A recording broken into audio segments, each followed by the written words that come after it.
The following is brought to you by the Social Suplex Podcast Network. This is All Things Elite.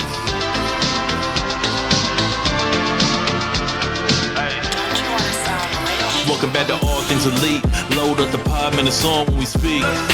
Rich right here, let me warm it up for Austin and Floyd. Couldn't be no one but the boys. When it come to All Things Elite from the fan perspective, swear, man, it ain't no question. Hear from them first. Swear, man, they putting in the work. No, they had to get me for the verse. Social Suplex Network's on. I was at a time in your headphones. Austin and Floyd on the microphone. Backing out on the ring, getting in the zone.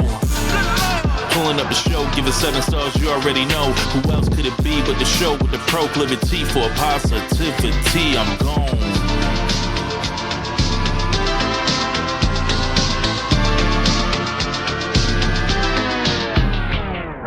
Hello, everybody. Welcome to the 233rd episode of Social Suplex's podcast about AEW with a proclivity for positivity. Welcome to All Things Elite. My name is Austin Sumwitz, and I am the host of this lovely show.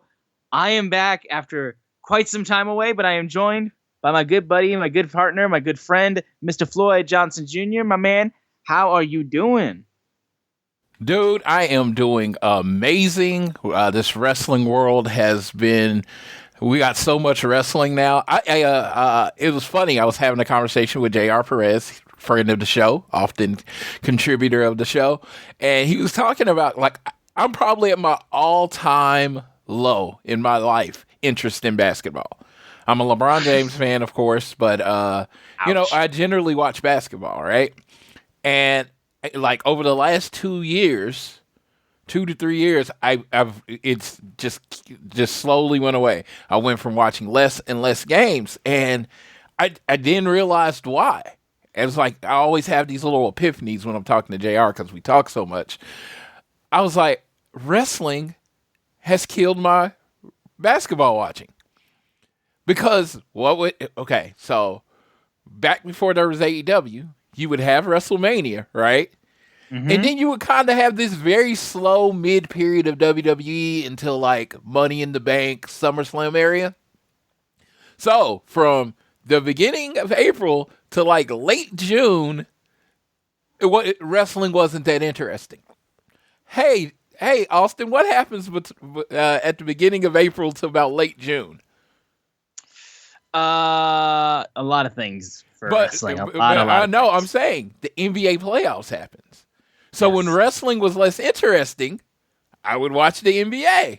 I'd be like, you're wrong in that mindset, dude. Stanley Cup playoffs are where it's at. I'm sorry. I don't watch hockey. I'm sorry. I just don't. I mean, dude, Mario Lemieux and Jaromir Jagr were my teams. I watched a little bit when Pittsburgh got hot with Sid the Kid. So I know the players. I know the names, but I can't. I'm not just going to watch, like, if it's just a regular day of hockey. Playoff hockey's fine. But, but now, again, I've said this, Monday, Tuesday, Wednesday, Friday, and Saturday, you have live or taped wrestling. You actually, if you just want to go sicko mode, right?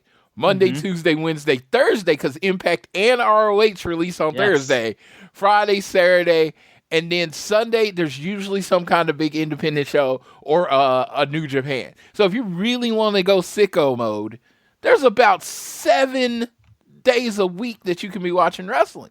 So this little period of time that I would always like really focus on basketball, be looking like, one down, because I think it's 16 games to win the finals. I'd be like, 1 down, 15 to go, and all that stuff. When it comes to LeBron, I don't really do that because I'm watching wrestling now.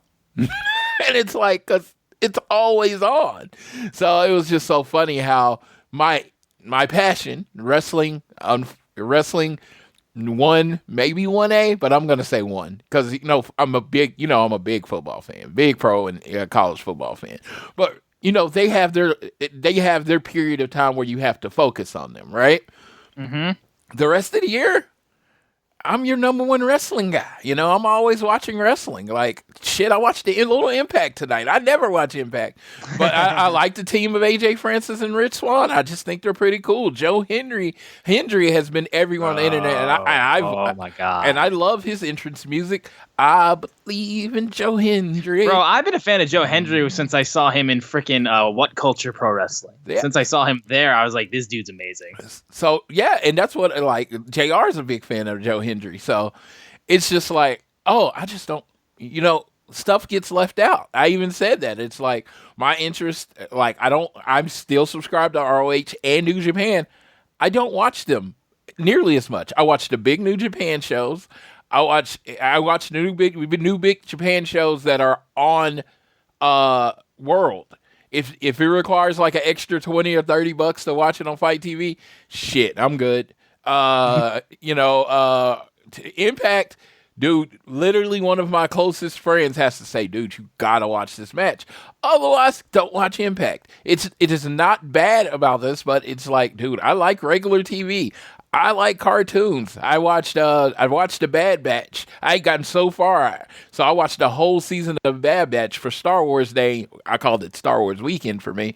And it's just like, I like TV. You know, I like regular TV. I haven't been to the movies in 2 months because of wrestling. It's just, dude, it really does. If you're not paying attention, it kind of takes over your life. 1,000%, dude. 1,000%. I mean, just there's been so much going on. I feel like we're just like, it feels tough that we've been taking so long to do an episode. Unfortunately, if you guys keep up with me at any point, I'm at Austin Somewhat's on Twitter.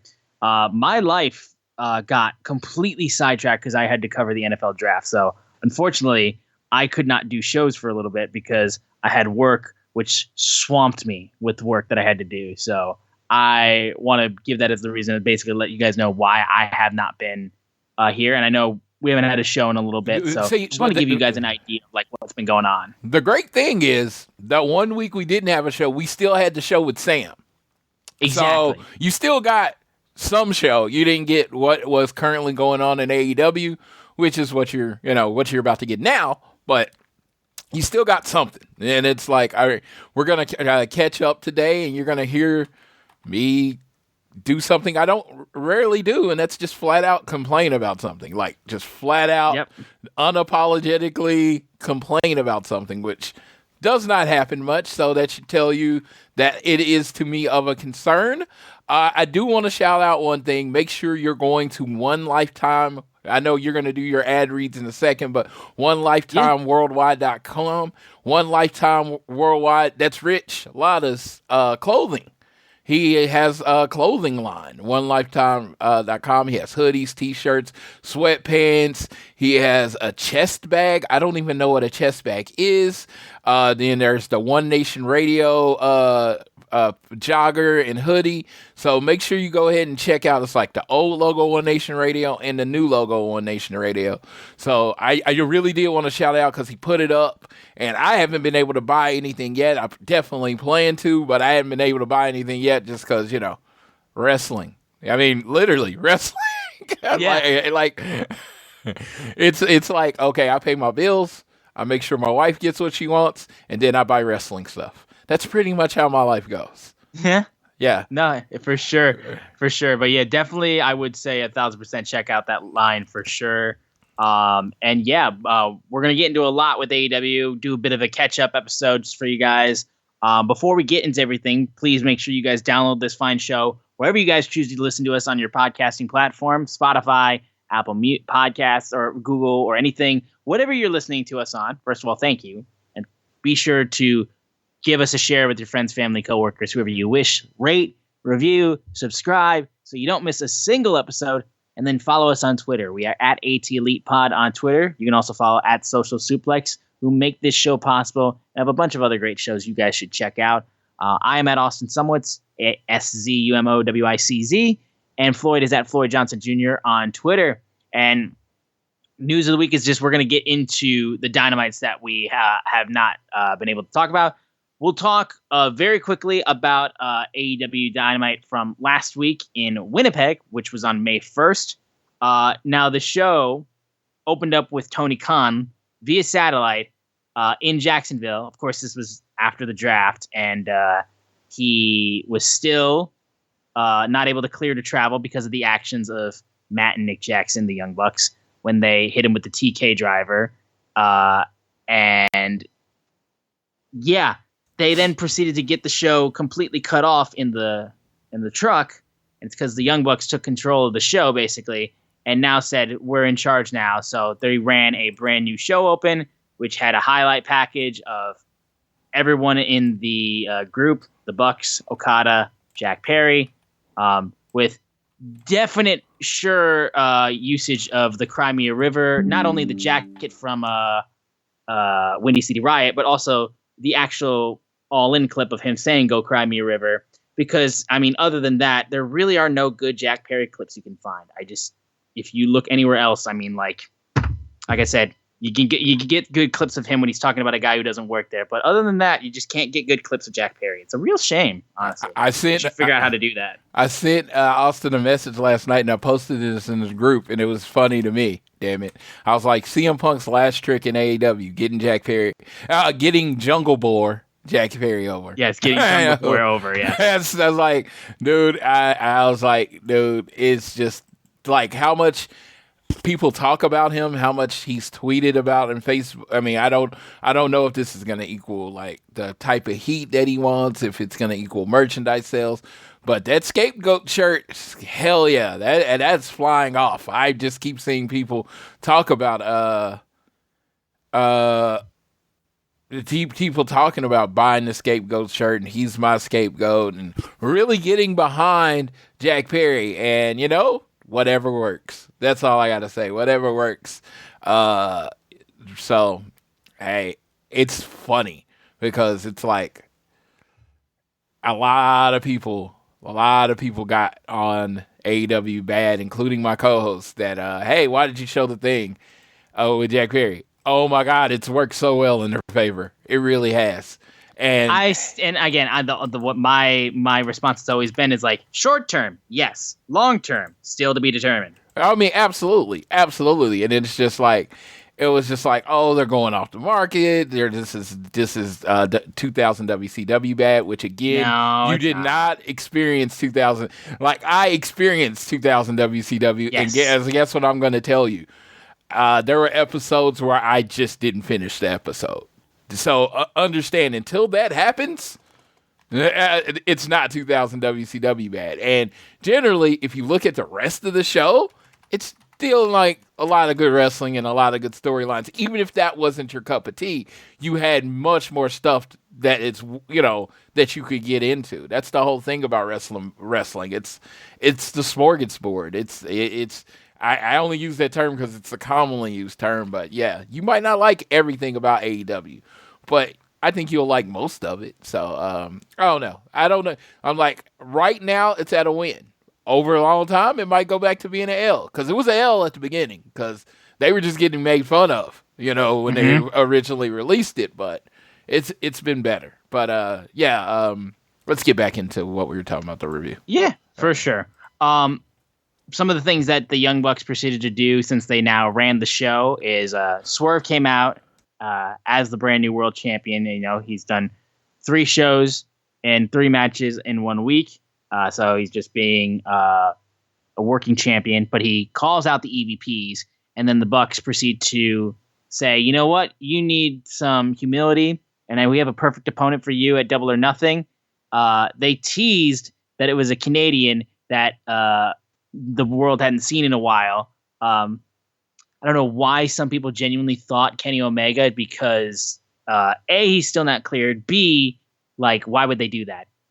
It was Christian Cage came out and they jumped Swerve Strickland, beat him down, and basically said, now I'm going to make you a footnote in the history of AEW and make sure he rips the AEW World title out of his hands. Christian being the first major challenger for Swerve Strickland's AEW World title. First of all, Christian's one of the best heels they got right now. He's spectacular. He's very much a great foil no matter who you put him up against. And I will touch on this more too when we get into this past Dynamite that we've actually, just watched this past week. Obviously, I'm not a fan of the major storyline that's been going on in AEW, the one that has basically taken over the entire show as heir apparent of what opened up the show. I'm not a fan of it. I think my focus is on Swerve Strickland, who I think is one of the best guys that is in AEW right now. So I don't like the fact that Swerve has just won the title, and I know for a goddamn fact he's not main eventing Double or Nothing. I know for a goddamn fact that's not going to happen. That annoys me because I think Swerve has busted his ass to get to this point, and for him to not main event as world champion in his first pay-per-view as champion, I think is a bit wrong. That's me, and it's very nitpicky, and obviously Swerve's still doing very well for himself. But I'm just saying, it frustrates the hell out of me. And I will say this. There is a difference, and I've used this a lot online if you happen to talk to me. There's a difference between being the champ and the guy. Yes. When Kofi Kingston won the title, he was the champ, but he wasn't the guy. Trust me, dude, as the guy that I support, I'm very much aware of that. Yeah, so... those 434 days, my guy wasn't the guy. Yes. So it's like, hey, he's the champ, but is he the guy? And Swerve right now, I think there's a method behind their madness, but I think they're trying to develop him into the guy, but he is not currently the guy. But the thing about it that protects him is that Anarchy in the Arena, the Double or Nothing show, it's usually not the super strongest main event. You know what I mean? Like even like historically. So like the first year it was Jericho versus Kenny. I think Jericho versus Kenny to see who the number one contender was, and the big moment was Jon Moxley. The second year it was the COVID year. That was the COVID year. So honestly, it was Moxley versus I think the Exalted one. Right? Yeah, it was the main event was Stadium Stampede. Yeah, the main event was Stadium Stampede, but so the big yes, it would have been the main event was Moxley Brody Lee. Yes. Yeah, so the main event generally what I'm saying is that the world title historically in Double Nothing doesn't go on last. It's usually the Stadium Stampede, something like that. So I mean 2021 was the same thing, Stadium Stampede. Yeah. 2022 was the only one that had the world title actually main event, and it was Punk and Hangman. Yeah. Next year, it was Anarchy in the Arena 2. Anarchy in the Arena 2 main evented, and now this year it's going to be Anarchy in the Arena 3. So that's what I'm saying. It's just, if you look at Double Nothing, historically the world title has not main evented the show. So which is kind of a weird thing since it's their first ever pay-per-view. You know what I mean? Yes. So it's like the first pay-per-view didn't even have a world champion. So... I'm aware. Yes. No, I'm just saying that in general for people that might not be aware. So that being said, it's like it's not that egregious for Swerve not to be main eventing this show.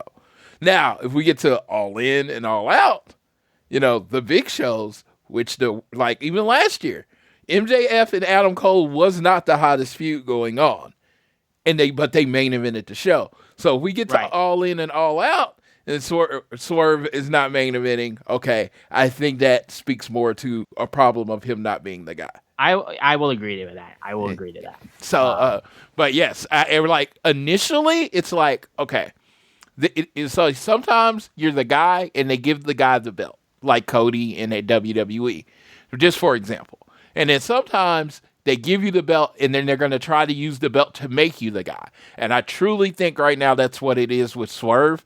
And I think with this title run, you're probably going to have to be just a tad patient. And I'm not talking to you, of course. I'm talking just in general to the fan base that might see, because I've seen these things on Twitter. It's like, oh, yeah, he feels less important. He is right now, because they have this overarching storyline of right now of, the control of AEW, right? It's the NWO storyline. That's more of a focus, and you're working on the debut of a very, very big money contract in Monet, Mercedes Monet, and you know, Monet talks, as she says. So we will see how that goes on. But yeah, initially, like I always say this, sometimes, you know, knee-jerk reaction was like, fuck, dude, this, like, he just came out and wrestled. That was, no. And that was my reaction. I want to say, that was my initial reaction. And then I was like, dude, because, you know, he came out in the Wakanda thing, and now I got this thing in my head, and it was heelish now that I think about it. Like, I was like, dude, he should have came out with people carrying him out on the throne and wearing the crowd, you know, because he's the king. This is his coronation. But I was like, oh, yeah, that's super heelish, isn't it? So I was like, they're going to do what they do. I'm going to let them cook, as the children say these days. I'm going to let them cook. And I'm going to tell you, but I am going to tell you how it tastes. And if that shit ain't got no flavor, I'm going to tell you. Okay? Yeah. For sure. Now, I will say from the Dynamite in Winnipeg on May 1st, best match by far was the Cope Open TNT title match between Adam Copeland and Buddy Matthews.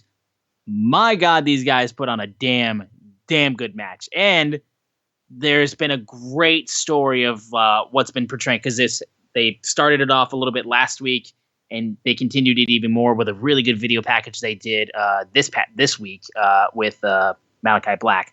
But it's so great to see how the House of Black is trying to get Psycho Edge.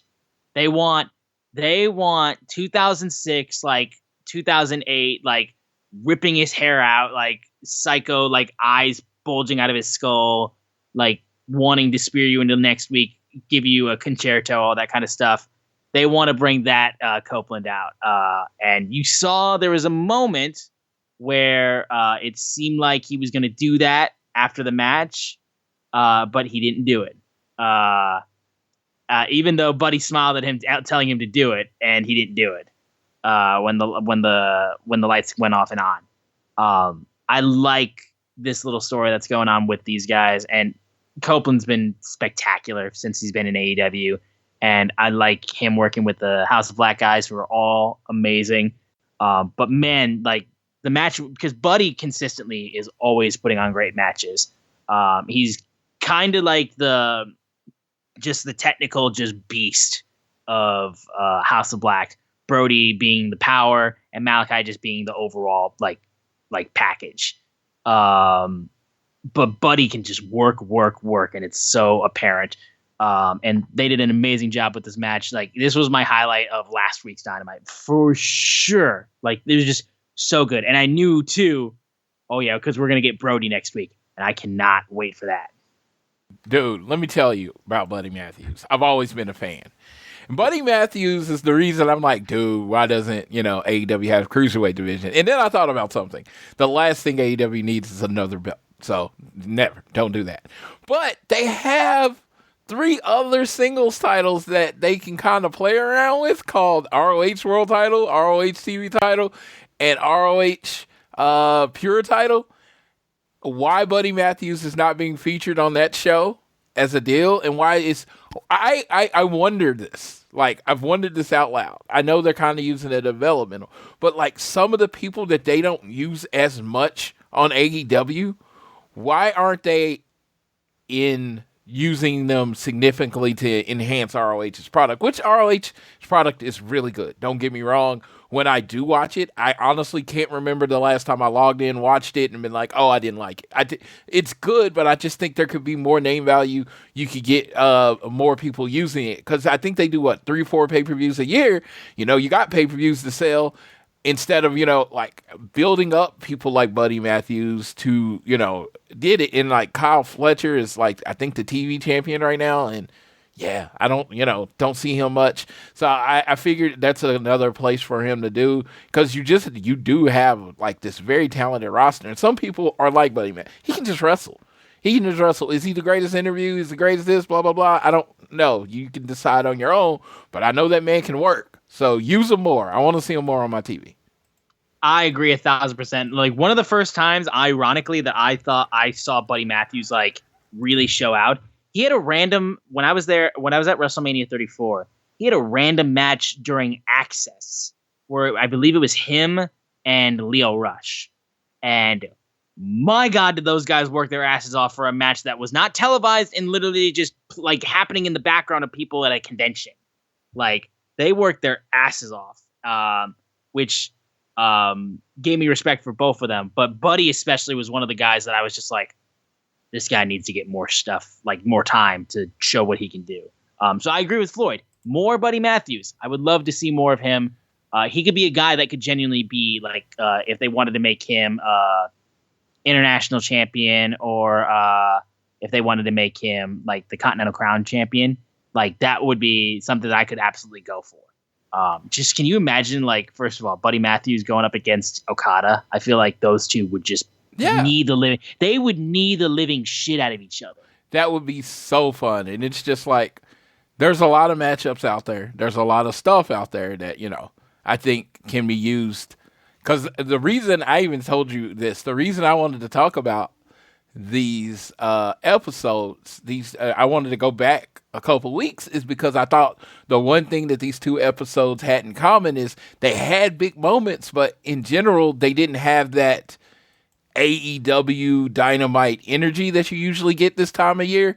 And I'm thinking it's because of Dynasty. Because usually there would be this big gap between Revolution and Double or Nothing. And you would have these like signature shows, signature Dynamites. But because of Dynasty, you didn't really have those, right? So you're just kind of getting regular shows as they build to the next pay-per-view. And I was wondering aloud as we go through these shows, is that what we're going to see more of in the future? It's possible, because I mean, like, that's the thing too, is like we're not getting Dynamites like, you know, a Winter is Coming or something like that, or a Fighter Fest or a Fight for the Fallen like Dynamite. It just feels like now, because AEW's pay-per-view schedule is way more busy than it used to be. Like, think about it. They've got now, I think, if I'm not mistaken, like at least a 9 or a 10 pay-per-view calendar. Because we're only roughly 2 weeks and a couple days from Double or Nothing, right? Yeah. Then we literally got a little over a month to Forbidden Door. So, and that's in June. Then we building to 2 pay-per-views in back-to-back weeks in All In and All Out. And then I think Wrestle Dreams right after that. Like, so it's like this big window where you used to just get really banger shows I think it's gonna banger Dynamites has kind of went away. Yeah, and think about it too. We've already had Revolution back at the beginning of March, and then like Dynasty. Yeah, like they've got 10 pay-per-views a year now. Like, that's kind of nuts. So like those in between shows that we would normally get, like we just don't get those anymore because there's just too much. There's too many pay-per-views that they're building towards, and that was like started off a little bit last year, and now they've built it up even more so this year, where their schedule is just so full. You know what I mean? Like, there's just so much that they got to build towards. So there's a little bit more of shows like these where there's like a lot of filler and there's a lot of just like putting the pieces and planting the seeds for stuff. So, and that's one of the things. So like, we had a match between Samoa Joe just to get himself a little bit more momentum after he lost his title. So he beat up on Isaiah Cassidy. We did another segment of freshly squeezed Orange Cassidy actually being able to do a promo regarding best friends breaking up, which I wanted more TV time for because I want more respect for the best friends. And this came after their vicious parking lot brawl match on Rampage, or on Collision, I should say. Collision Rampage, whatever, because they combine the two now sometimes. So Trent Beretta got the win, and Orange Cassidy on Dynamite came out basically being like, I've been told because of what Trent did to Chuck after the match, Chuck is never going to wrestle again. So then Trent comes out, says Orange Cassidy's trying to make this about himself. Security then gets in the way of them as Orange Cassidy charged at Trent. And then Trent kept yelling that he was too selfish, and that's why it's happening. Chuck's career is over because of you, not me. Chris Statlander out there trying to be peacekeeper, but Chris Statlander, as currently being dissed to hell and back, Drake used to say, sometimes you gotta pick a side. I can't deal with Chris being like, just like no, guys, please, no. Like, Chris, you gotta fucking pick a side in all this shit. I love it. And it seems the side is very obvious. Yeah. It seems like one guy, tried to, turn on, the other team. It just seems like it's pretty obvious which side you should be going with on this one. 1,000%. 1,000%. Yes. Now I like Trent, like some of the stuff that he's been doing. Like I'll mention too, like from this week's Dynamite, his T-shirt that he had, like where he just basically covered up everything except for Trent and his face on the T-shirt. Very cool. I like how he's just like basically being like, I'm the only friend here. I'm the only person that like actively cared about this group. So now I'm tearing it all down. Like I said, I like best friends. I think they should be doing. I think they should still be together. But like I can't get what I want, unfortunately. But I do like what Trent is doing, and I like Orange Cassidy's stuff too. And I'm hopeful for a speedy recovery for Chuck Taylor, and I'm hoping that what Orange Cassidy said is just kayfabe, and that Chuck will be able to wrestle actually again. Dude, I was on Chuck's side. I wanted him to turn with Trent. I was like, I know. I was like, yeah, no, yeah. Yeah, but moving on, Chris Jericho, of course, has been building up himself as the learning tree. He had an FTW championship match against Shibata, which was pretty like crazy. So they were beating the living shit out of each other. Of course, this was FTW rules because it's an FTW championship match. So hockey pucks got used, which I loved. Like he literally tried to like basically shove one in his face, like by throwing it at his teeth. And then of course, the moment that everyone could not stop talking about from that match, which was when Shibata had a trash can over his head, and then Chris Jericho takes a kendo stick to it, and then Shibata just stands up with the trash can. He throws it again, doesn't sell, and he's just walking slowly forward towards him as he's wearing a trash can over his head, and then he starts headbutting him as a trash can. It's one of the most ridiculous shit like things I've ever seen. But Shibata, while he's seriously technically gifted and is nicknamed the wrestler for a reason, can also be very silly because, I mean, the Siri stuff that he does where he has like text to speak for whenever he does promos because he doesn't speak English. And then this. Absolutely ridiculous. However, big moment with this is that they showed that Big Bill came in and blasted Shibata and chokeslammed him basically and then allowed Jericho to get the win. So Big Bill is fully going under the learning tree of Chris Jericho and has aligned himself with Chris Jericho. So that was the big thing of a seed getting planted there. Dude, I out of all the people that Chris Jericho has taken under his wing, I think this is the best. Because Big Bill, he has every tool you need to be a top heel in any company. Because he's tall, big and all that kind of stuff. And unlike most of the other people, what I'm waiting on is not Jericho to turn on Big Bill. I'm waiting for Big Bill to get to a point where he decides he doesn't need Jericho and then destroys Jericho. And that's how you turn Jericho back face. As soon as they put this together, I'm like, Big Bill's going to be the one that uses Jericho. Yeah, it's not going to be Jericho that uses Big Bill. It's going to seem like Jericho's using Big Bill. And in the end, Big Bill is going to be the one that uses Jericho and ends up getting rid of him. And I think it really can elevate Big Bill. Because Big Bill, checking your boxes. He's tall, good looking, can work inside, and he works inside of himself. He doesn't try to do too much for a big guy. He understands how to work as a big guy. Well spoken on the mic. He has everything, but he's missing that little something. And I think Jericho can actually bring it to him. Some of the other people they put Jericho with, and I was like, I don't know if Jericho's going to do for this, or they need it. Even when they did with Proud and Powerful, I thought it was cool because some people might not have heard of Proud and Powerful or whatever, but I did think him being with them kind of slowed their growth instead of helped it. I think it's going to do nothing but help Big Bill's growth. Yeah, and that's the thing. If this is being set up like Floyd's saying, where Big Bill's going to get the biggest rub out of this, and he's going to be able to really set himself up as a big monster heel that will be dangerous for years to come in AEW. Yeah, because he's the kind That's what this storyline needs to be setting up for, because we don't need Jericho getting any more push. You know what I mean? Yeah, he can be used as a guy that makes your champions look good if you push him right, you protect him right, because the dude, I mean, he looks like he does. I mean, it's a reason the formula worked in wrestling for so long.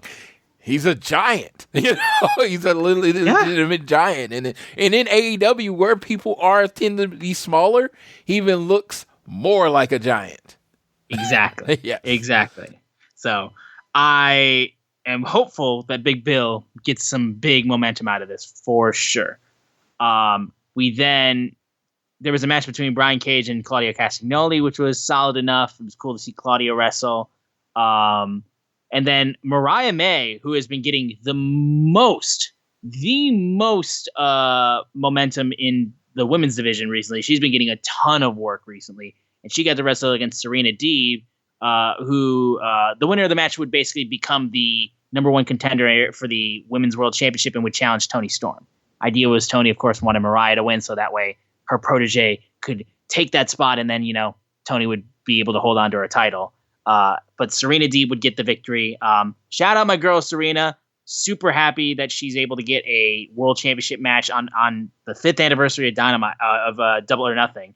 I think that's huge for her. And I will say I've enjoyed Mariah May's time in AEW tremendously. I think she's got a lot of potential to keep growing and growing and growing.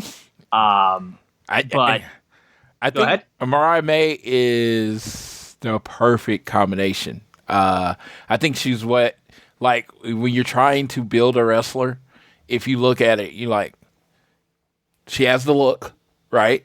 Mm-hmm. She has comedic timing and the ability, with Toni and all of their interactions with her and Mia. And then when she works, oh my God, does she She's strike. Physical. Yeah, she is very physical. And it's just like, when you look at that as a combination, it's like the perfect formula for someone that you can build your women's division around in the future. Yeah, it makes me excited for the fact of, I know when, say, Jamie Hayter's finally healthy, I think those two will do a great match. And her and Serena did really solid, I think, in this. It was another thing that I was very happy for, that I got to see it. And I was just happy to see that. And I have enjoyed the fact that she's been able to get some shine in there. And the Stardom representation has been a nice little addition to AEW, especially for the women's division, I will say. And then the show closed out with Kenny Omega returning in Winnipeg, and he talked about everything about why he's been gone, talking about how he never been good about talking about injury, sickness, weakness, and all that kind of stuff. And he mentioned how a few months ago he was diagnosed with diverticulitis, and basically he doesn't go into the gory details of it, basically, but any blunt force trauma to the stomach could kill him, is what he says. He was like, he spent 10 days in the hospital. The doctor said he was one of the lucky ones, saying he was 24 hours away from dying. And he's like, cool, can you just patch me up and send me back to Dynamite? And they're like, no.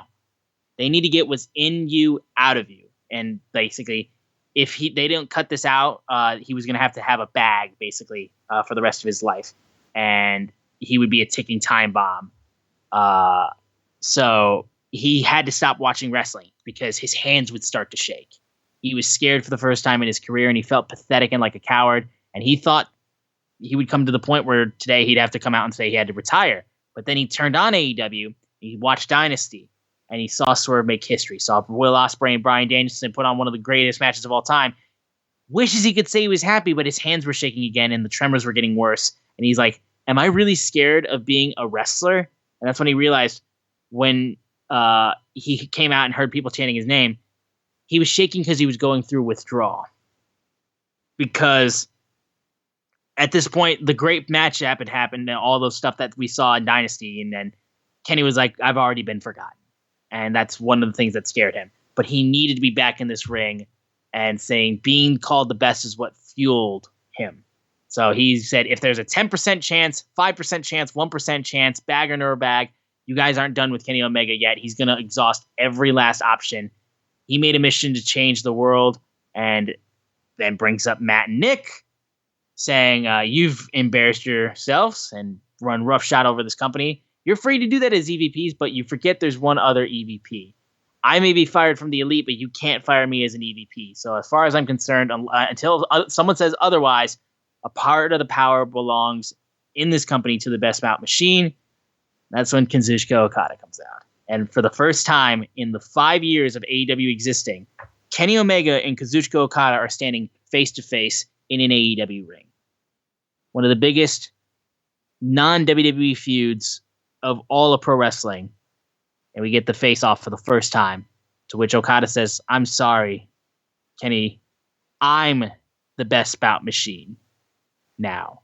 And then Jack Perry jumps him, and then they grab a steel chair, and Kenny starts fighting back a little bit, jabbing Jack Perry, but then hit Jack with a Snapdragon suplex, and then he goes for the V-trigger, but then Okada trips him from the outside, and then Jack shoves the steel chair into his midsection. The Bucks come out and then again do their what the fuck are you doing? Their shit that they did like the week prior in Jacksonville to Tony Khan. They hit the EVP trigger. I mean, they hit the EVP trigger on an EVP with them hitting Omega. FTR comes out. They chase him off. And then as Rampage kicked off later in the night, because it was a 3-hour night basically for AEW, Kenny was stretchered out. And then that's when the FTR and Kenny were going to an ambulance, and they got attacked by the new elite again. And then the Bucks flipped the stretcher over and basically said, it's just business is what all they're. And yeah, that was the biggest moment, obviously, of the show. This storyline has been the biggest focus for AEW of what they've wanted the show to be built around as they build towards Anarchy in the Arena happening this month. So, Floyd, I will leave you to your thoughts on this. I had a big thought. I was personally against Tony Khan becoming an on-screen character. And I do feel like in the next week, they transitioned it to being more the elite against Tony Khan, and now the elite against Kenny Omega. Yes. I can live with the elite versus Kenny Omega. I could deal with Kenny Omega calling the shots. You know what I mean? I don't want Tony Khan getting on there doing, I got something for you, Young Bucks, and trying to act. Trust me, because if you saw him in being interviewed by the NFL Network, like him talking about this whole stuff, dude, I'm sorry, it was cringe. It was so cringe. Again, it's just that's TK though. That's TK though. Yeah, I mean, because he's not a performer. That's the whole thing. He's not a performer. I don't blame him for being like that because he's not a performer.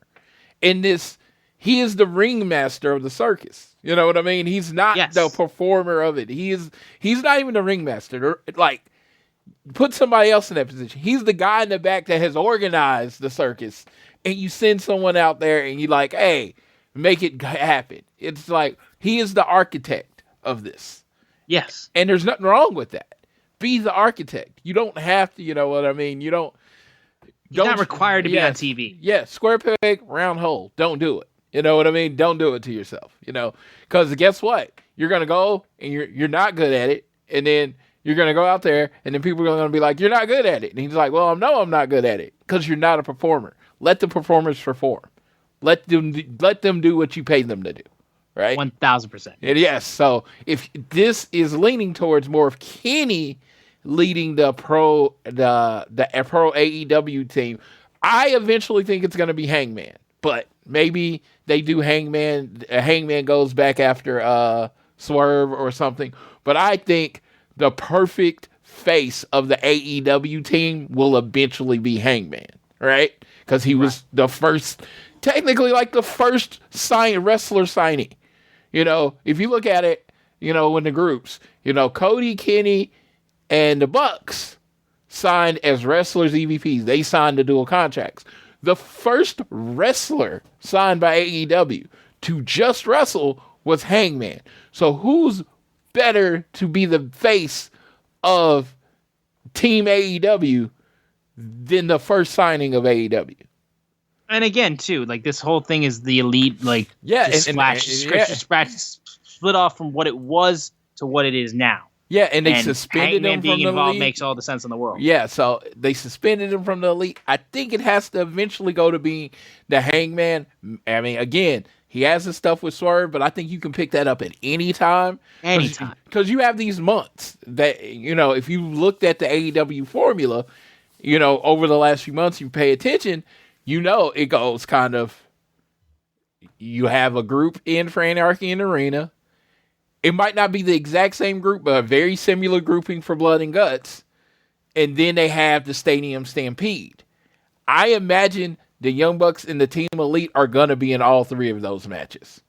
Mm-hmm. So, as you move forward, you know, I do think the Team AEW side is going to change. So, I look forward to that going forward. And I just, like I said, I mean, maybe I'm doubting Tony Khan, and I shouldn't, but I just don't want him to be on screen person. Never. From everything I've seen, he's very excitable.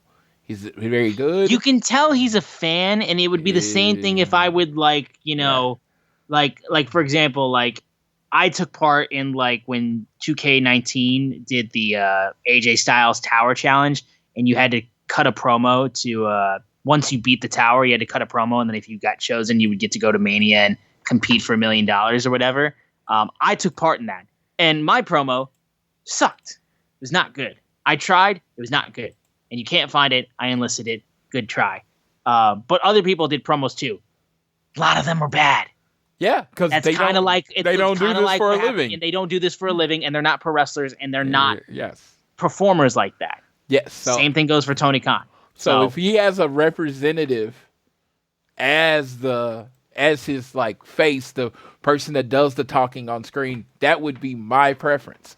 But guess what? The man can do what he wants to do. It's his company. It's his company, yes. But if it sucks, guess what I'm going to come on here and say? I'm going to say it sucks. And I'm going to be like, the person that's not a performer can't perform. I'm really shocked by this. Yep. That's pretty much it, honestly. Like I said, I'm happy to see that Kenny was able to be back, and him taking bumps makes me feel very comfortable knowing that he will hopefully be back in a wrestling capacity soon with him taking bumps and everything like that. Get healed up and stuff. It's just like, dude.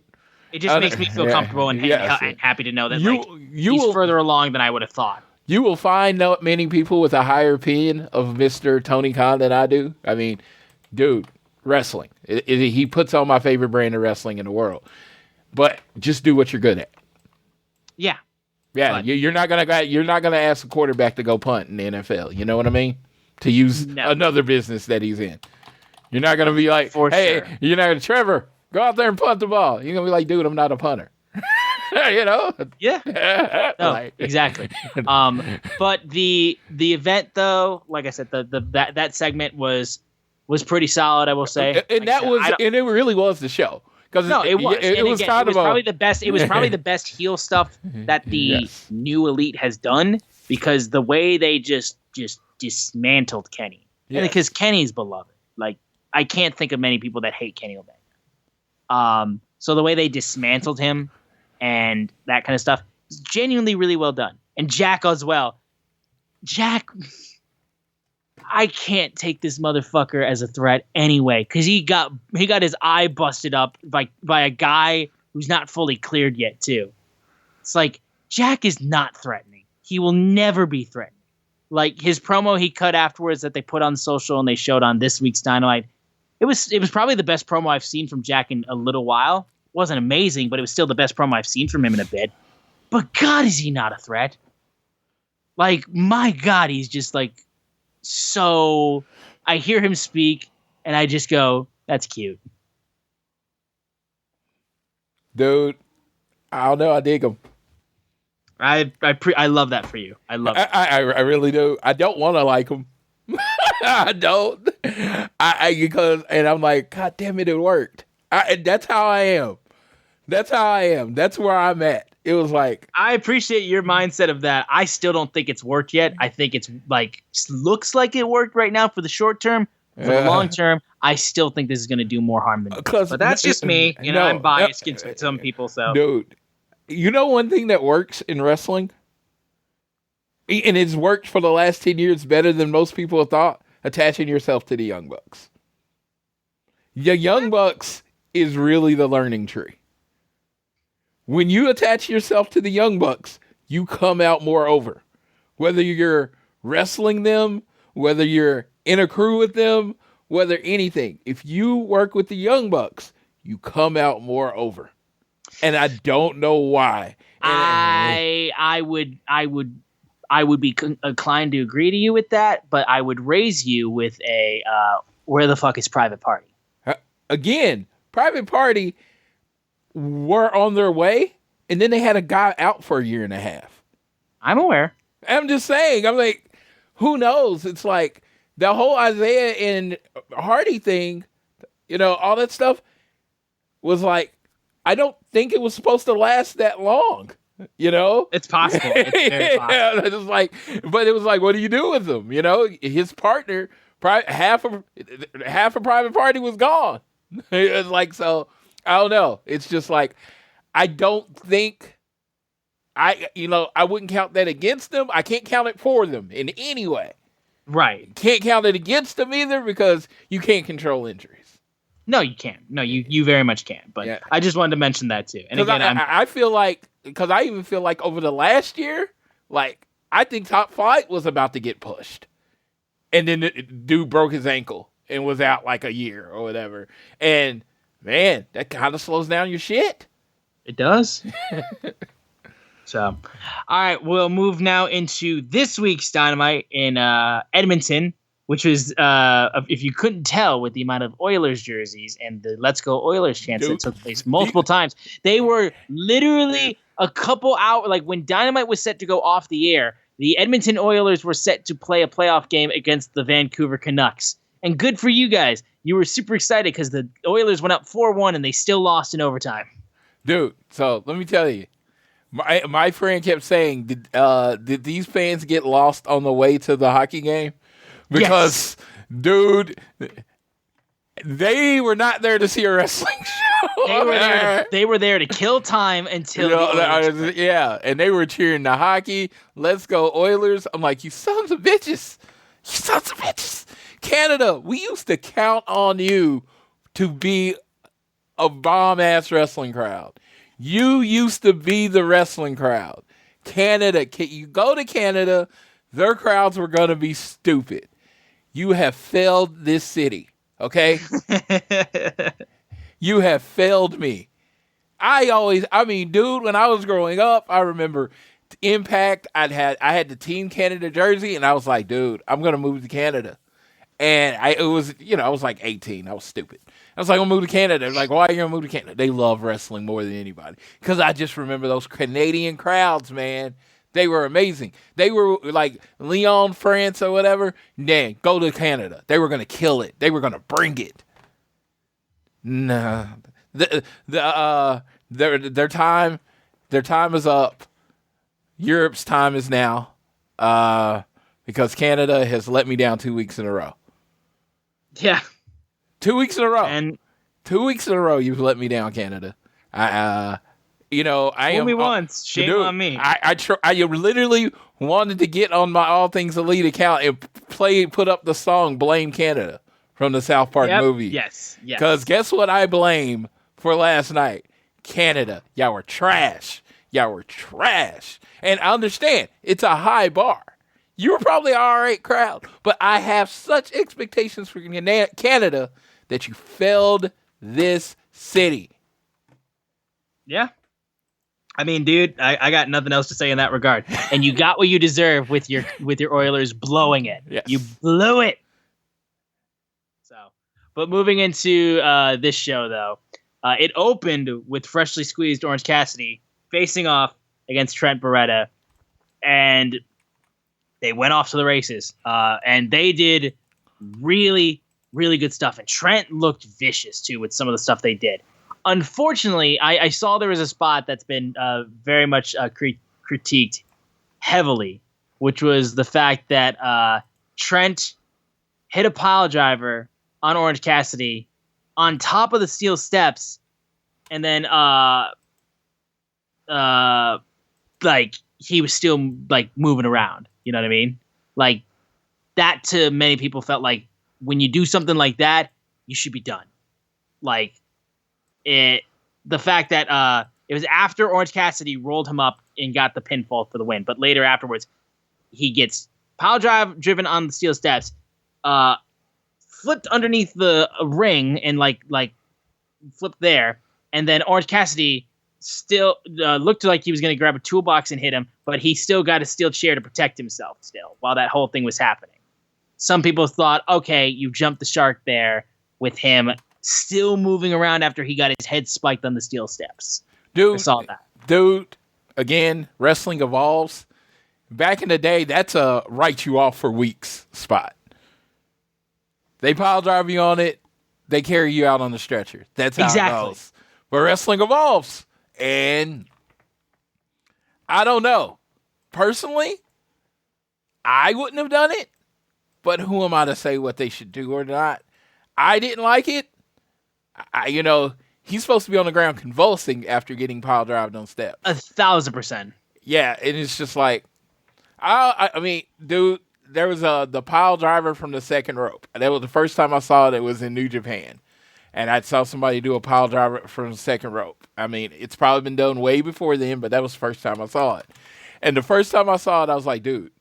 And then the person kicked out, and I was like, I checked out of the rest of the match. And it was like this, the thing last night was like, I saw it, and I didn't react to it like everybody else until like I saw the stuff online where people did the fifth, and I was just like, oh yeah, that's kind of bad.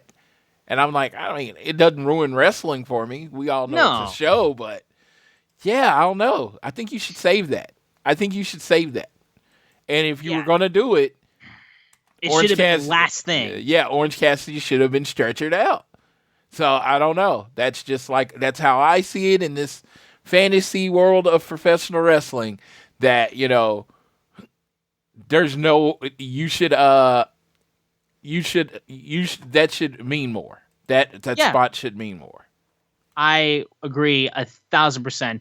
And that was one thing, like everything else on the match I thought was really well done, because I think Trent looked vicious. I thought Orange Cassidy was clearly like giving it everything he had against his former best friend, and I think it was incredibly well done.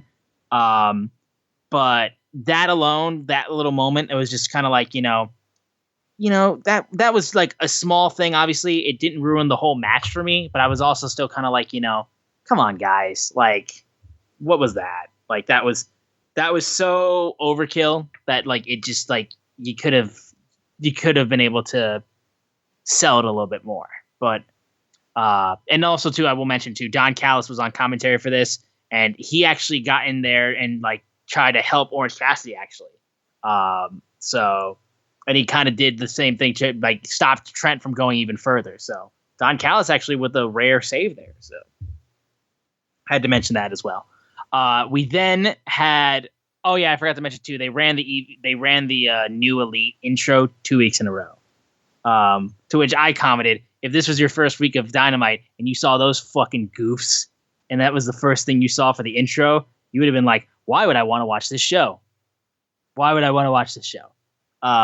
again, I was the same person who said when they first debuted the new intro that it was NW sold out, but for petulant children. So, the next segment though was with Kenny Omega in a hospital gown. He was in the ER and he could not be at Dynamite, unfortunately. But he said, 15 years, you guys are like family, and yet here we are. And he said, thank you for reminding me that what you guys did wasn't personal, it was business. So now as an EVP, I have business to take care of.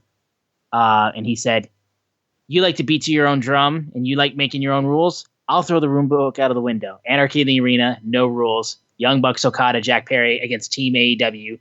First team they mentioned to be part of Team AEW was FTR. And then said, the other two will make themselves known tonight sooner than you might think. And then he said goodbye and good night. I thought Kenny being shown in the ER was a nice little moment for his character. And Okay. So I don't know if I've told you this before, but my mindset was I thought this Anarchy in the Arena match was going to be the New Elite versus Hangman Page. Begrudgingly, I was like hoping Kota Ibushi, but I think he's still hurt, unfortunately. So I think I had Hangman Page and I don't know, like Darby Allin or Bryan Danielson or something like that. And then the team that I wanted in this match was, of course, Motor City Machine Guns, who I want to be on TV now, but I can't get what I want. I have the perfect idea for Motor City Machine Guns. Go ahead. They're going to be the team that Tony Khan personally brings in to go after the Young Bucks. I think that makes a whole lot of sense for sure. I think, like I said, I know they're going to get brought in and they're going to go after the Young Bucks. I just wanted them now. Yeah. But even still, if I wouldn't be at that show and I would want to see Motor City Machine Guns in person and I wouldn't be able to see them because of work, double or nothing. So I can't be happy regardless. Yeah. See, and that's the whole thing. It's just like I don't know, if during Anarchy in the Arena, the Motor City Machine Guns make their debut and, cost the Elite the match, my heart wouldn't be broken. No, mine wouldn't be either. Yeah. Mine wouldn't be either. That's for sure. No. But I think they're saving them. They're saving them to that big moment. For sure.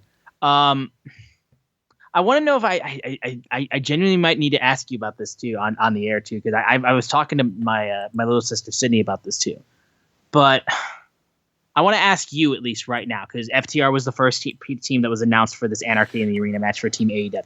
I want to ask you, as one of the biggest supporters of FTR that is out there, I need you to tell me from your perspective, like, if you pointed to the thermometer on like the heatness of like how hot FTR is right now, where would they land right now? So I'm just going to say we got 100 degrees. It's a really hot day. 0 degrees is like cold. Yes. I feel like they're at a solid 60. Okay. Not quite hot. Like they're West Coast cold. You know what I mean? Okay. It's like I want them to be hotter, but I think there's going to have to be something to do. Like when their music hits, I just remember the crowds going crazy. Dude, and doing the beat along. They helped that entrance because the entrance itself, again, and I'm not going to beat this dead horse, I don't feel like the entrance announces itself with authority.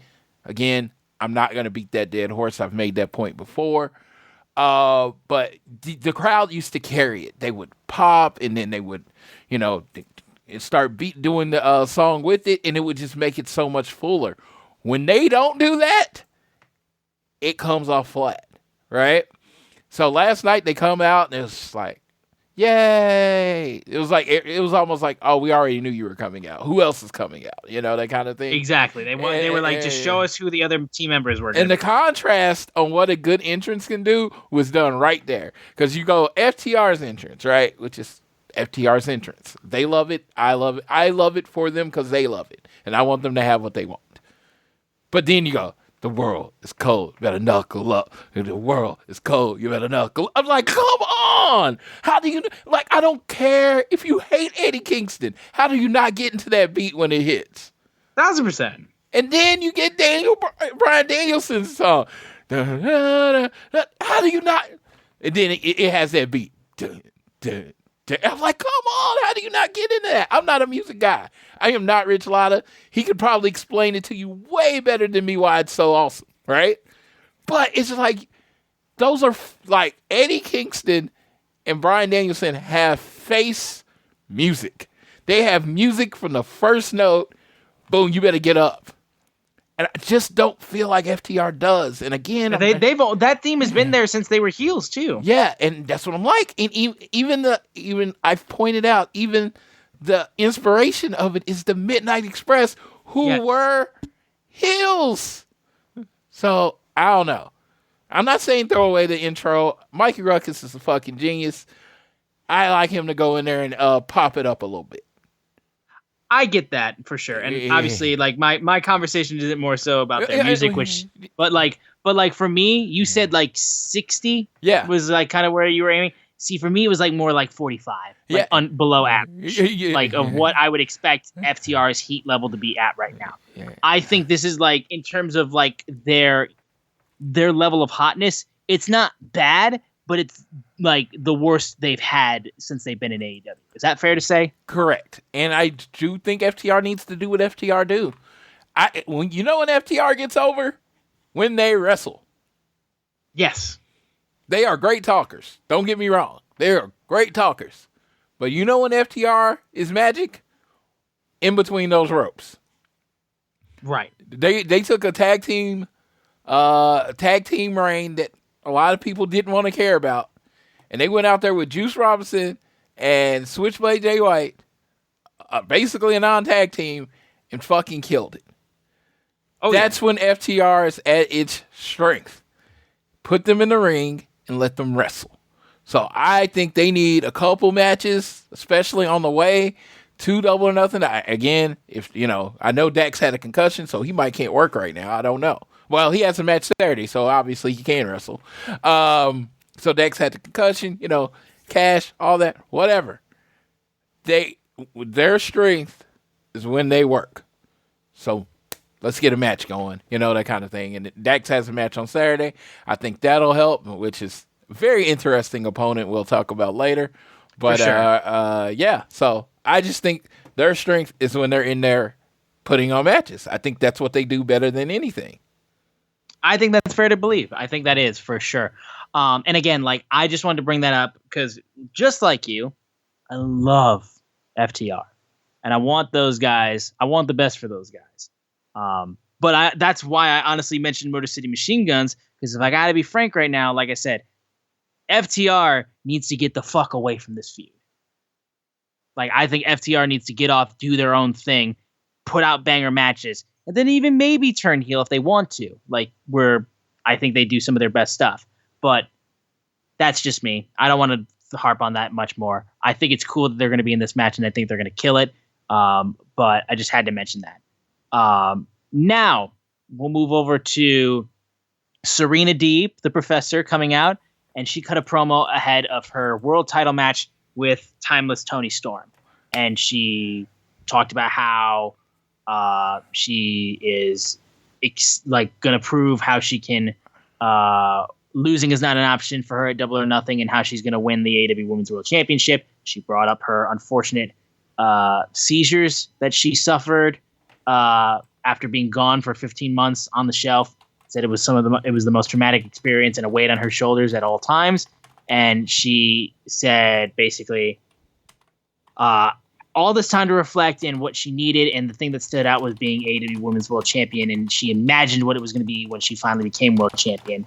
And Timeless Toni Storm comes out and says, I thought I was going to hear from my challenger, but all I heard is a charity case. She then proceeds to take money out of her bra and throw it at her. So take this donation. Fucking burn. Like, my God, that is like such a damning thing for a heel to say. Like, it's vicious. Serena Deeb then got furious, said, highly suggest you start taking this shit seriously. How she's fought for her life, and she's going to fight for her life to become Women's World Champion. Tony just goes, I don't give a single solitary shit. And then Tony tried to cheap shot her, and then she got knocked out cold, which then produced one of the best images of last night's Dynamite, which was her flat back on the ground, like her in her robe, and she's just laying on the ground as just Tony Schiavone is just looking down, being like, this bitch. Like, it looks like when you're looking at your friend who's just plastered on their birthday, and you're just like, I gotta take this person home, and it's gonna make my night awful. That's what Tony Schiavone looked like looking at Toni Storm on the ground. People may agree or disagree on this. I think this is going to be my hot take. This should have been a pre-taped segment. Yes. I think Serena Deeb is like a perfect wrestler. I love watching her wrestle. She was on stage in front of people and a crowd that was already not hot. I felt like she almost like put them to sleep at the beginning. And because of that, I don't think the end hit like it was supposed to hit. No. So if you do this in a pre-tape, you kind of speed it up, get the point across, maybe throw up some video of, maybe her in the hospital, her struggling to go through it, and then have Tony Storm get in there, and then they do the exact same last part, and then she leaves Tony Storm laying backstage. I think that works better than what happened. Again, this is hindsight being 2020. This is a fan talking. This is a fan talking about his experience of kind of getting lost and not paying attention. Stop paying attention during the Serena's promo. Like, I'm watching it with JR like I always do. And we started talking about something else. She lost us. And then she says, I need you to start giving the shit. And that woke us back up, and they got us, and then they got the last part. And it was like, but I can only imagine someone on TV, you might not get them back for that last part. Yeah. No, I will say, too, as someone who loves Serena Deeb. Dude, you were begging for her to come back when she. Dude, I was begging for Serena to come back. So you love Serena Deeb. I love Serena Deeb, but I will be the first to tell you, like promos like this, dude. Like, she can do heel promos. Yes, I think she can do heel promos. Promos like this, even though it is real life shit that she is drawing from. Like, it's just not there. It's just not there. And I felt bad because I could hear them chanting for the Oilers and stuff like that because this crowd did not give a fuck. And it just made me feel bad because Tony came out, and like I said, Timeless Tony Storm is quite far and away like the best woman on the roster right now. I think that's being proven day in, day out. You're talking about like from a presentation. Like, if you're talking presentation and performance, she's the total package right now. Yes. Absolutely. That's the main thing I'm pointing out right now. And like I said, the way that she came in there and just like pissed on everything that she was saying and getting Serena Deeb fired up, I thought was spectacular. And again, you do that in the backstage segment, I think the point gets across perfectly. I think you can do all of that. You could literally do a moment where she takes the money out of her bra and she throws it at her, and then Serena Deeb charges at her and she has to be separated. I think that works just as well as her getting knocked out cold on the floor like she did. I think it might even work better. Yes. It's a little bit more active. It's a little bit more stuff going on. And you have Renee sitting down and Renee's engaging her, right? Yes. And it's more like a conversation instead of a speech. And it came off more like a speech. Exactly. It felt more being talked at to than talked to, like, you know what I mean? Yes. So I think they're gonna kill it this Double or Nothing pay-per-view. I cannot wait for that match. I was just very disappointed because I thought there was so much to like from this, but just like there was no connection to it at all. And unfortunately, it was just because Serena was not able to capture that crowd who was just not into it at all. They just weren't. And it's a sad thing to see. I think if they, like, obviously hindsight being 2020, like Floyd said, but there was a chance that maybe if this was done backstage in a backstage segment, it might have been able to get over a little bit more and they could have like really fine tuned it. But it is what it is, I guess, at this point. Yeah, I was going to say, it's easy for us to money morning quarterback. 1,000%. But like I said, I'm not talking as someone that produces wrestling. I'm talking as a fan and what I think would have engaged me more. That's all I'm talking about. And I just like, I zoned out during this segment because, like I said, it was just, I understood what she went through. I listened to her interview when she explained what she went through. But in that presentation moment, it didn't grab me. Right. And I would 1,000% agree. As someone who loves both of these women, yes, it didn't grab me. But we'll get back into Dynamite. We had basically, first of all, we had Rocky Romero check in on Orange Cassidy, and he said he got off the phone with Tony Khan and said, if I beat Jay White tonight, it's you, me, and a partner of our choice will get a trios championship shot. So him, Orange Cassidy, and a partner of his choice will get a trios championship shot if Rocky Romero is able to get a win over Jay White tonight. We then move into a match that I can only say was booked like if they were trying to like put me into a coma. Mariah May versus Harley Cameron, aka the love of my life versus the love of my life. I could not think straight during this match. Like, you have Mariah May, absolutely drop dead, beautiful, great worker. We've already talked about how well she's been doing and how much she's been growing.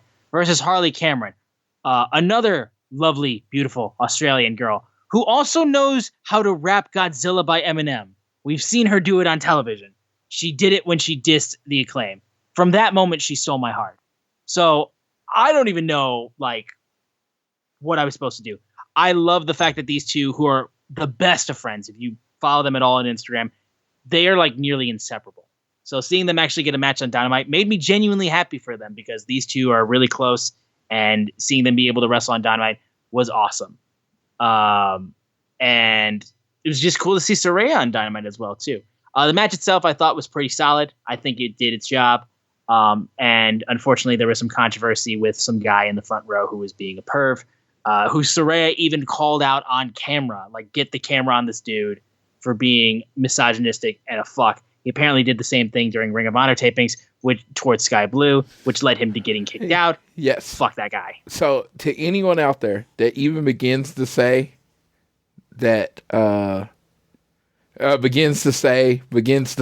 the sins like this is in any way the person's fault. No. Go fuck yourself. Okay? I mean, that's about the simplest way as I can say this. Yeah. Like, I don't want you at the shows. I'm not AEW. It's not my money. I don't want you at the shows. Yes. I really don't, because it's just like, I am there. The people are there to watch our favorites perform, and do their thing. And I don't want you trying to make it about you. Harassing them and all that stuff is not, like, it's terrible. Harassing them is terrible. But what you're really doing is trying to draw attention to yourself. You're trying to make the show about you. Dude, go train, go get in the gym, go get good at something, and make yourself famous however the fuck you want to. Don't try to do it at a wrestling show. Dude, again, proclivity of positivity, I'm positive I want to punch you in the face. Yes.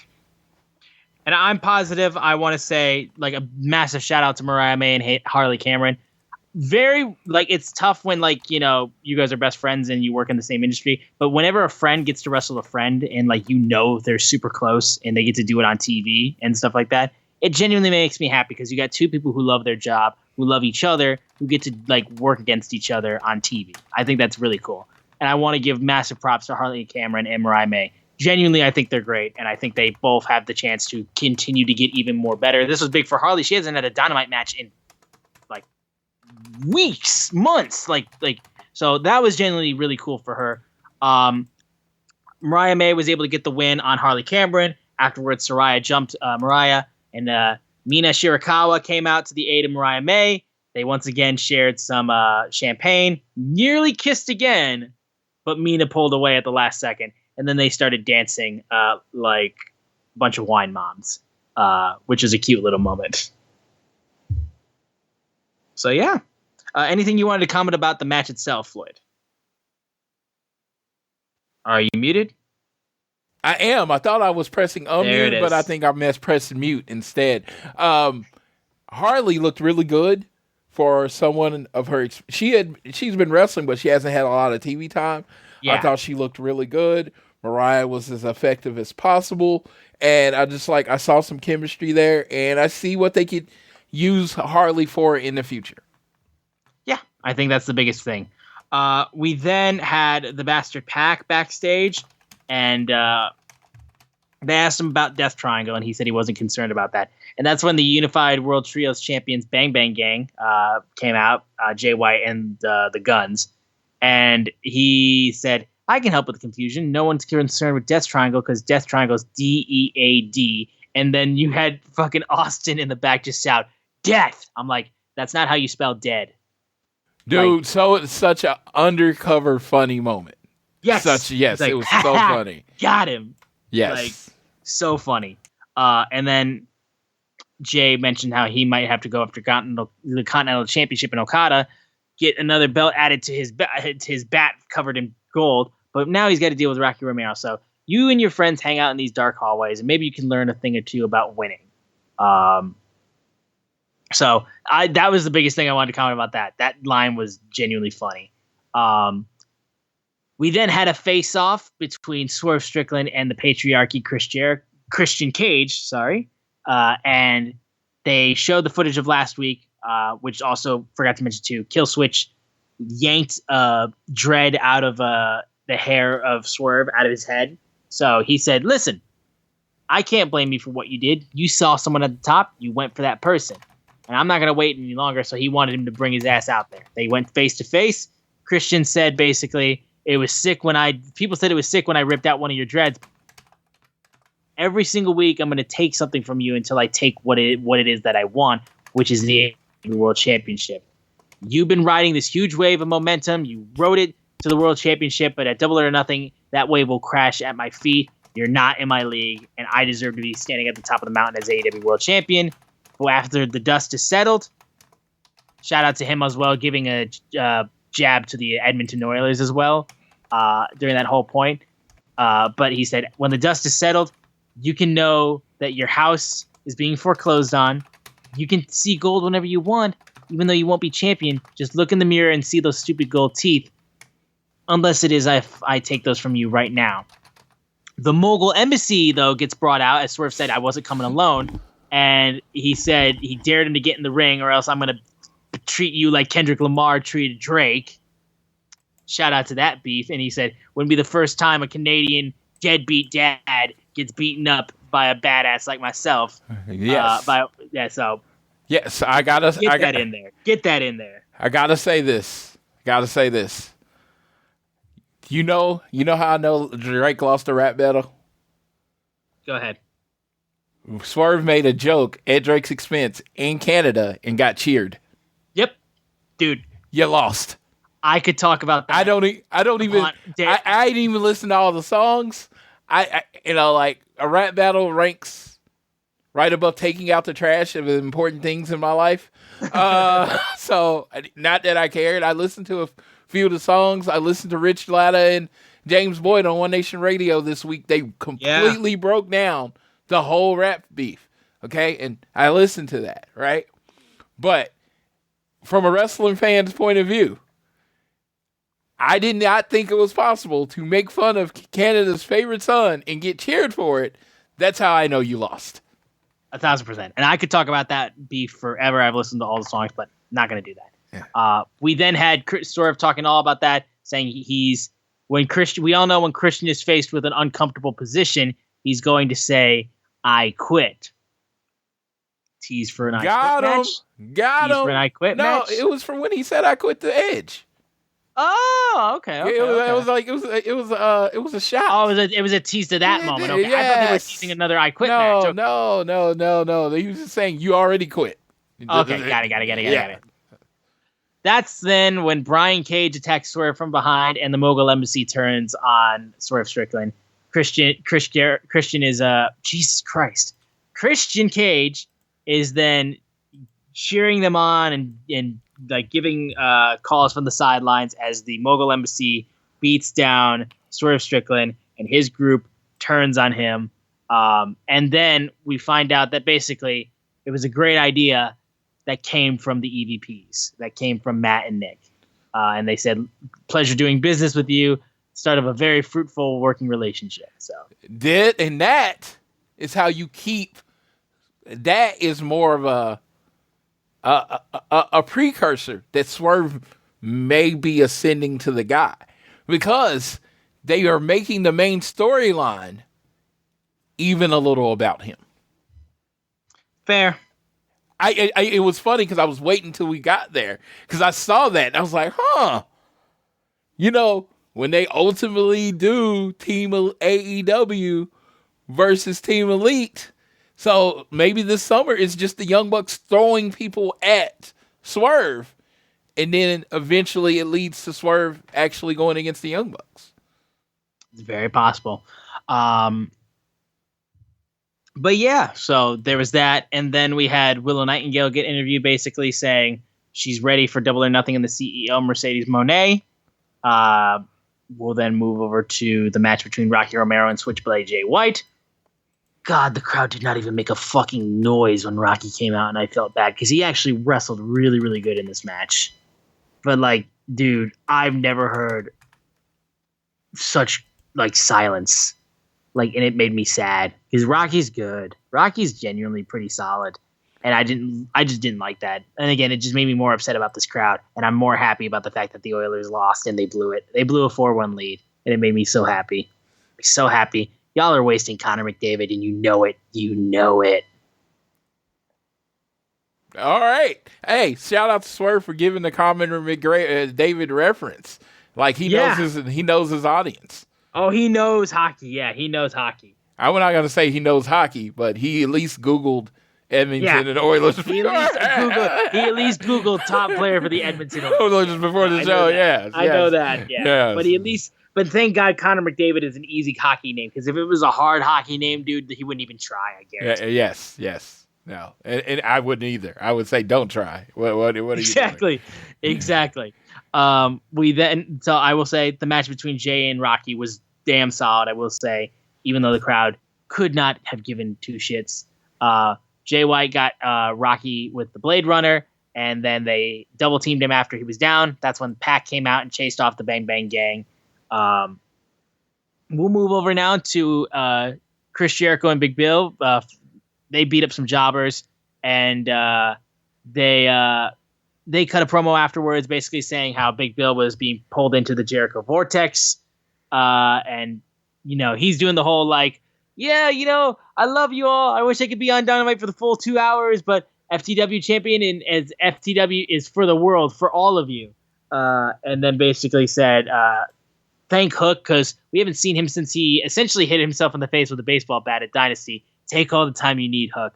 And that's when we found out that Hook will be returning next week on Dynamite, so he won't have to wait too long. He's like, all right, cool, we'll celebrate together. Thank you, everybody, Jericho. Woo! Did you? Okay, I don't know how familiar were you familiar with Bo Dallas in NXT? Yes, this is what Bo Dallas is. This is Bo Dallas, Chris Jericho. It's like, yes. Oh, I love you all. Y'all are such good people. And I love it because it's like it works so well. That whole I'm a bad guy, but don't realize that I'm a bad guy. That people hate me and all that kind of stuff. Yes. And then we all remember when Bo Dallas lost the NXT championship at Takeover, and then he just broke down and he was just lashing out at the fans, like, "Why are you being so mean to me? Yes. Why are you doing this to me?" Yes. And I'm just waiting for that from Jericho. It's very much what he's kind of pulling from, and he's doing good at it. He's doing it well. He's reinvented himself again. I was like, he needs months off. And you know what? Jericho told me to shut the hell up because he's really good at this. And is this the greatest thing in the world? No, but it's working. You know what I mean? It's doing what it's supposed to do. You know what I mean? It's like how I felt about him 3 weeks to how I felt about him now. Complete 180. Yeah. No. For sure. That can be said for sure. Yeah. We then get into another Cope Open match. It's Copeland versus Brody King. This one was made a no disqualification match. Once again, like 2 weeks in a row, Adam Copeland has just done banger matches. These guys... It's like he's really good at wrestling or something. Yeah, it's almost like there's a reason why they signed him, and he's really fucking good. Yes. Dude, they beat the living shit out of each other. Like, Brody King was bleeding to hell and back. He got dropped on the freaking apron, speared through a table, Death Valley Driver on the apron. Dude, they were just doing a ton, like so much. Like, I loved this match. And again, I love this feud between Copeland and the House of Black. I think it's really, really good.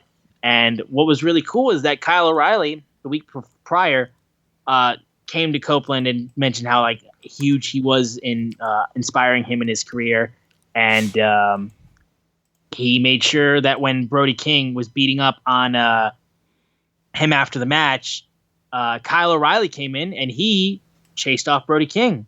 And that was a really nice moment right there. And then they even had that be like, hey, Copeland was like, thank you, man. It was a relief for you helping me. And then Kyle was like, all right, favor then. Saturday in Collision at my hometown, Cope Open. Let's do that. So he's like, all right, well played. Let's do it. Love this match. I thought it was really well done. Copeland is just steady as they come, dude. He's so fucking good. And I love the House of Black. This is one of my favorite things that's going on in AEW right now. This is the most I've ever enjoyed Adam Copeland's in-ring performances. I've always thought he was a really good character, but I think he's been killing it in-ring lately. And I got a hot take, and it's going to sound like I just hate Kyle O'Reilly. But oh my God, he's a D-bag. This dude was just in a match when he was all bloody and beat up and beat to shit. And you'd say, oh yeah, let's wrestle next Wednesday. You like, well, let's wrestle in 2 days. 2 days time, yes, exactly. Because it's my hometown. He's kind of an ass. My hometown. I'm like, oh no, you're kind of a dick. Like, this dude just fought one of the largest humans on earth, got beat to hell.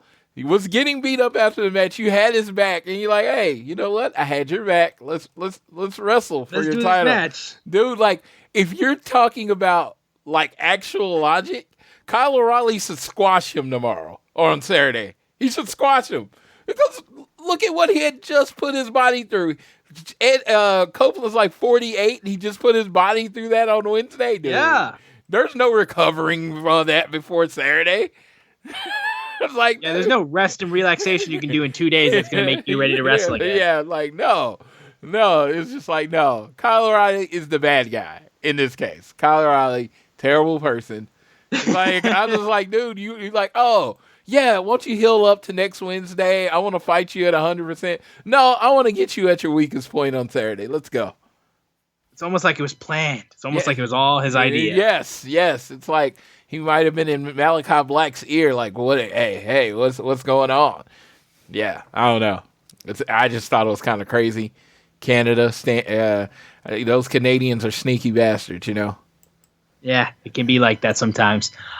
We then had a backstage promo with Mercedes Moné responding to Willow Nightingale, saying how she's 18 days away from her in-ring debut. AEW's were the best wrestle, and I thrive in that spotlight and at that pressure.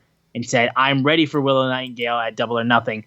But Willow took something I will never get back, and that's time. I lost a year of my career, but I'm at a whole new level and back with a vengeance. She had the run of her career because of me. I'm taking more than just your title. I'm wiping that stupid smile off of your face. Monet changes everything at Double or Nothing. Very excited for this match. Very excited for Mercedes to debut. Just so we can get her consistently wrestling and not just showing up to cut promos on TV. Okay. I need her wrestling. I had a whole thing planned. I don't know how it happened. Did we skip over Willow's promo?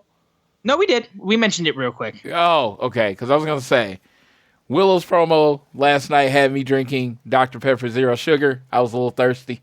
Just a little thirsty. Just a little bit. I was like, I knew when I saw that outfit, I'm like, oh, Floyd's not okay right now. That was a fit.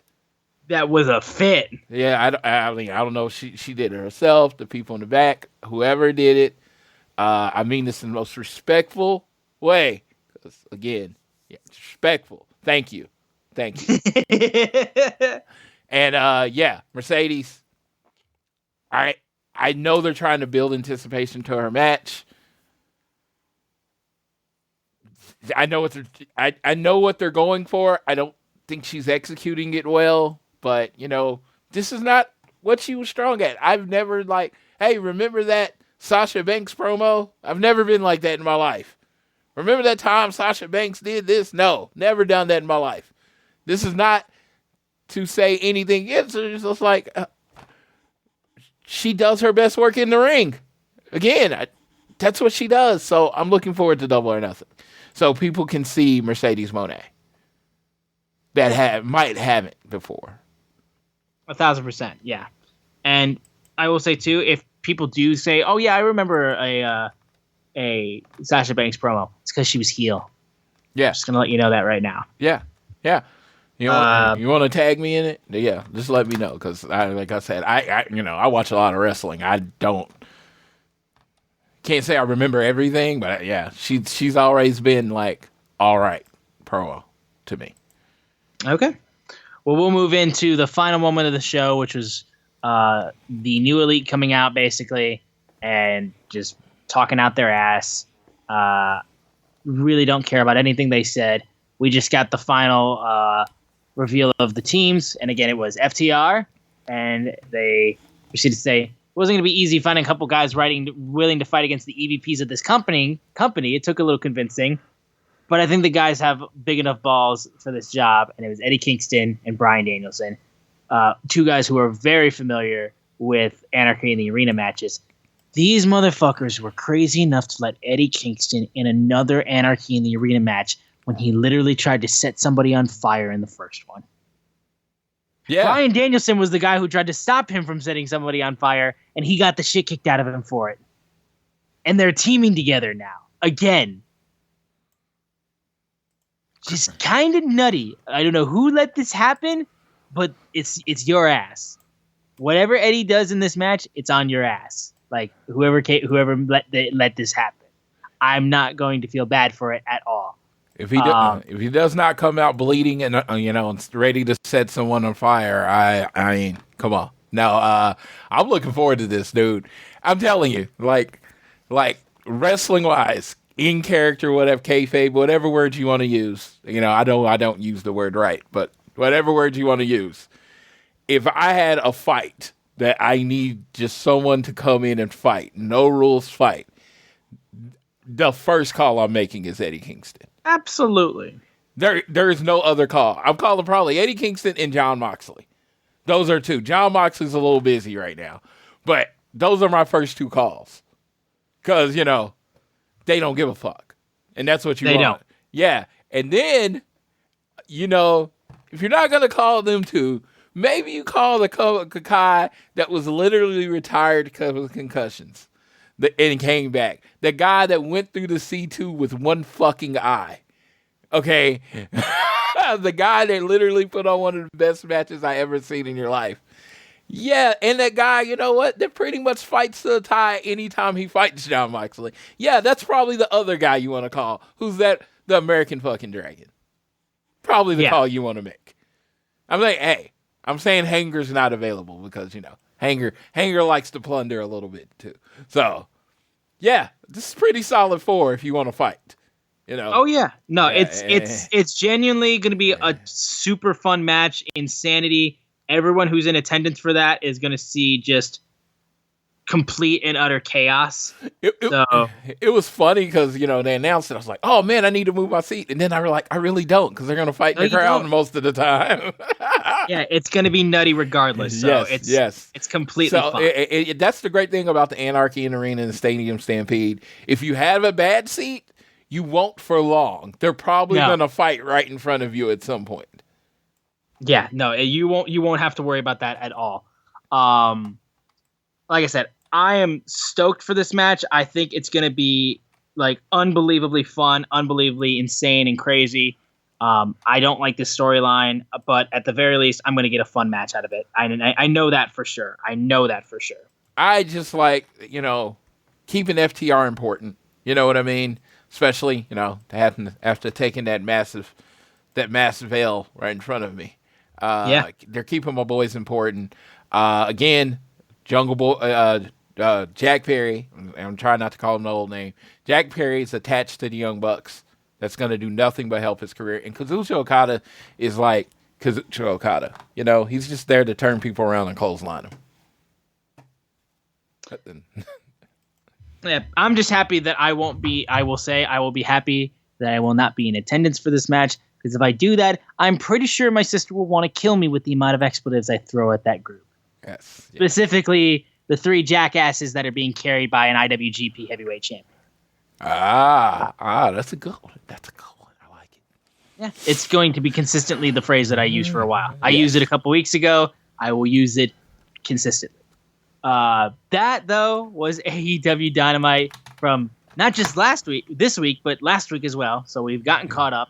Yes. I just wanted to kind of talk about, I threw that on in here, is like what we've gotten for AEW Dynamite so far. It's just Double like or nothing, yeah. Double or nothing. That's what I meant. Double or nothing so far. Because again, I referred to it a few times on the show as AEW 2.0. And I truly believe we're in AEW 2.0. Yeah. Because we went from the time of there being 2 or 3 months between shows, and then them not announcing most of the cards until like a week before the show, to there being just like a little month before a pay-per-view or whatever. And we have right now 5 matches, and pretty much we can, think about 1 or 2 more matches we're going to have. We right now we got the AEW World Champion Swerve Strickland versus Christian Cage. We have your match, the Women's World Champion Timeless Toni Storm versus Serena Deeb. Probably your 2 favorite wrestlers in AEW. Yeah. Then you got the TBS Championship, Willow Nightingale versus Mercedes Moné.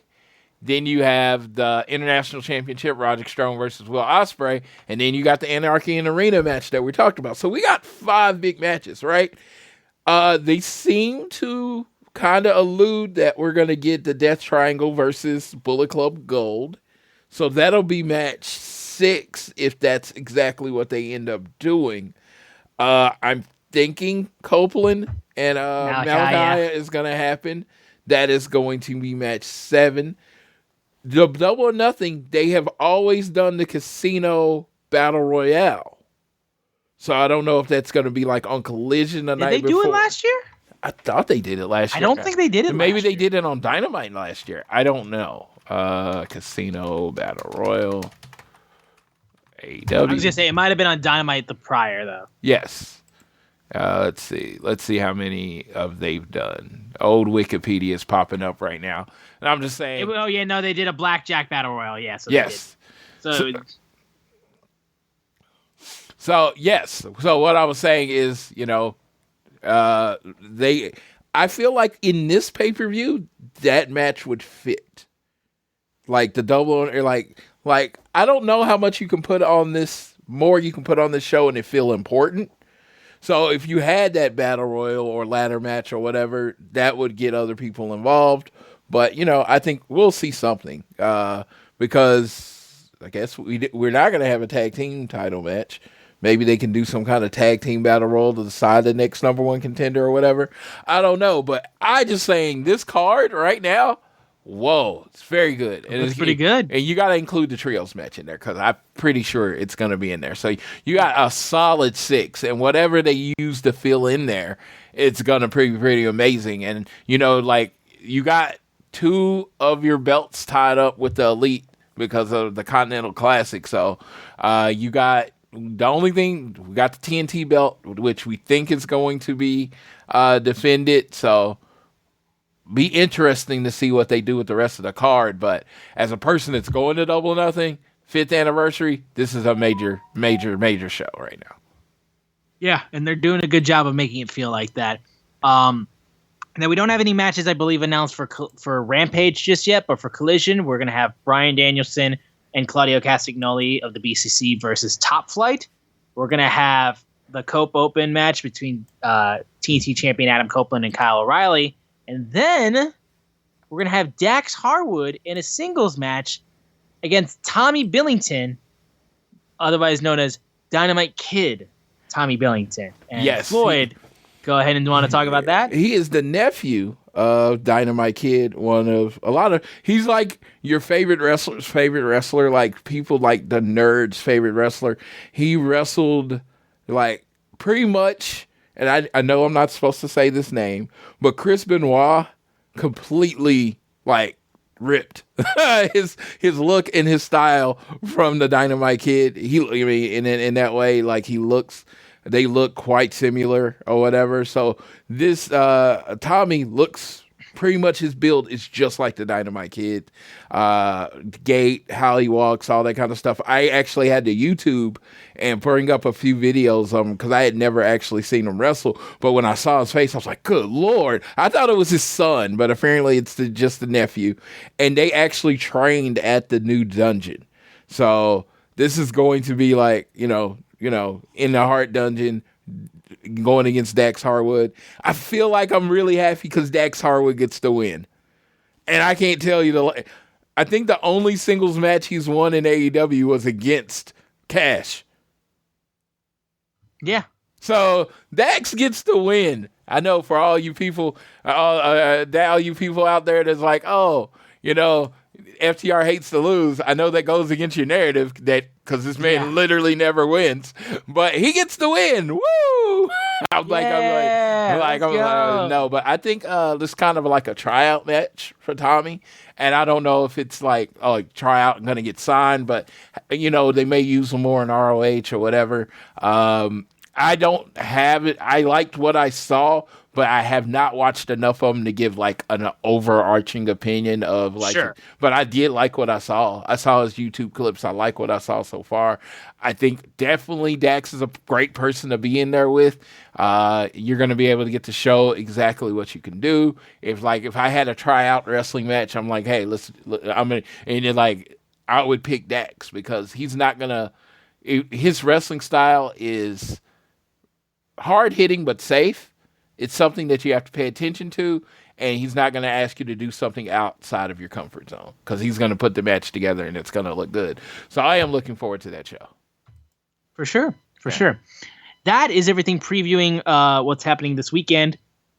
And then the only other news that we want to have before we get into our last topic of the show, we had this written down, was that Fightful Select reported about in regards to Wheeler Yuta of the BCC, who has not been seen on television in quite some time. Apparently, a reason has been given as to why he's been out of action for a while. Floyd, do you want to mention that real quick? Yuta has been dealing with concussion symptoms. I actually did a bad copy and paste, and I copied the second part before the first, or second part before the first part. But Yuta has been dealing with concussion symptoms for a month. That's the reason why the Blackpool Combat member has been out of action from AEW since January 10th, 2024, where he lost to Eddie Kingston. He is actually the current ROH Pure Champion. So I guess, speedy recovery to Wheeler Yuta. Concussion is not something you want to joke around or play with. The one thing I will honestly say, there's a lot of things I like about AEW, but something I love about AEW is how serious they take concussions. Yes.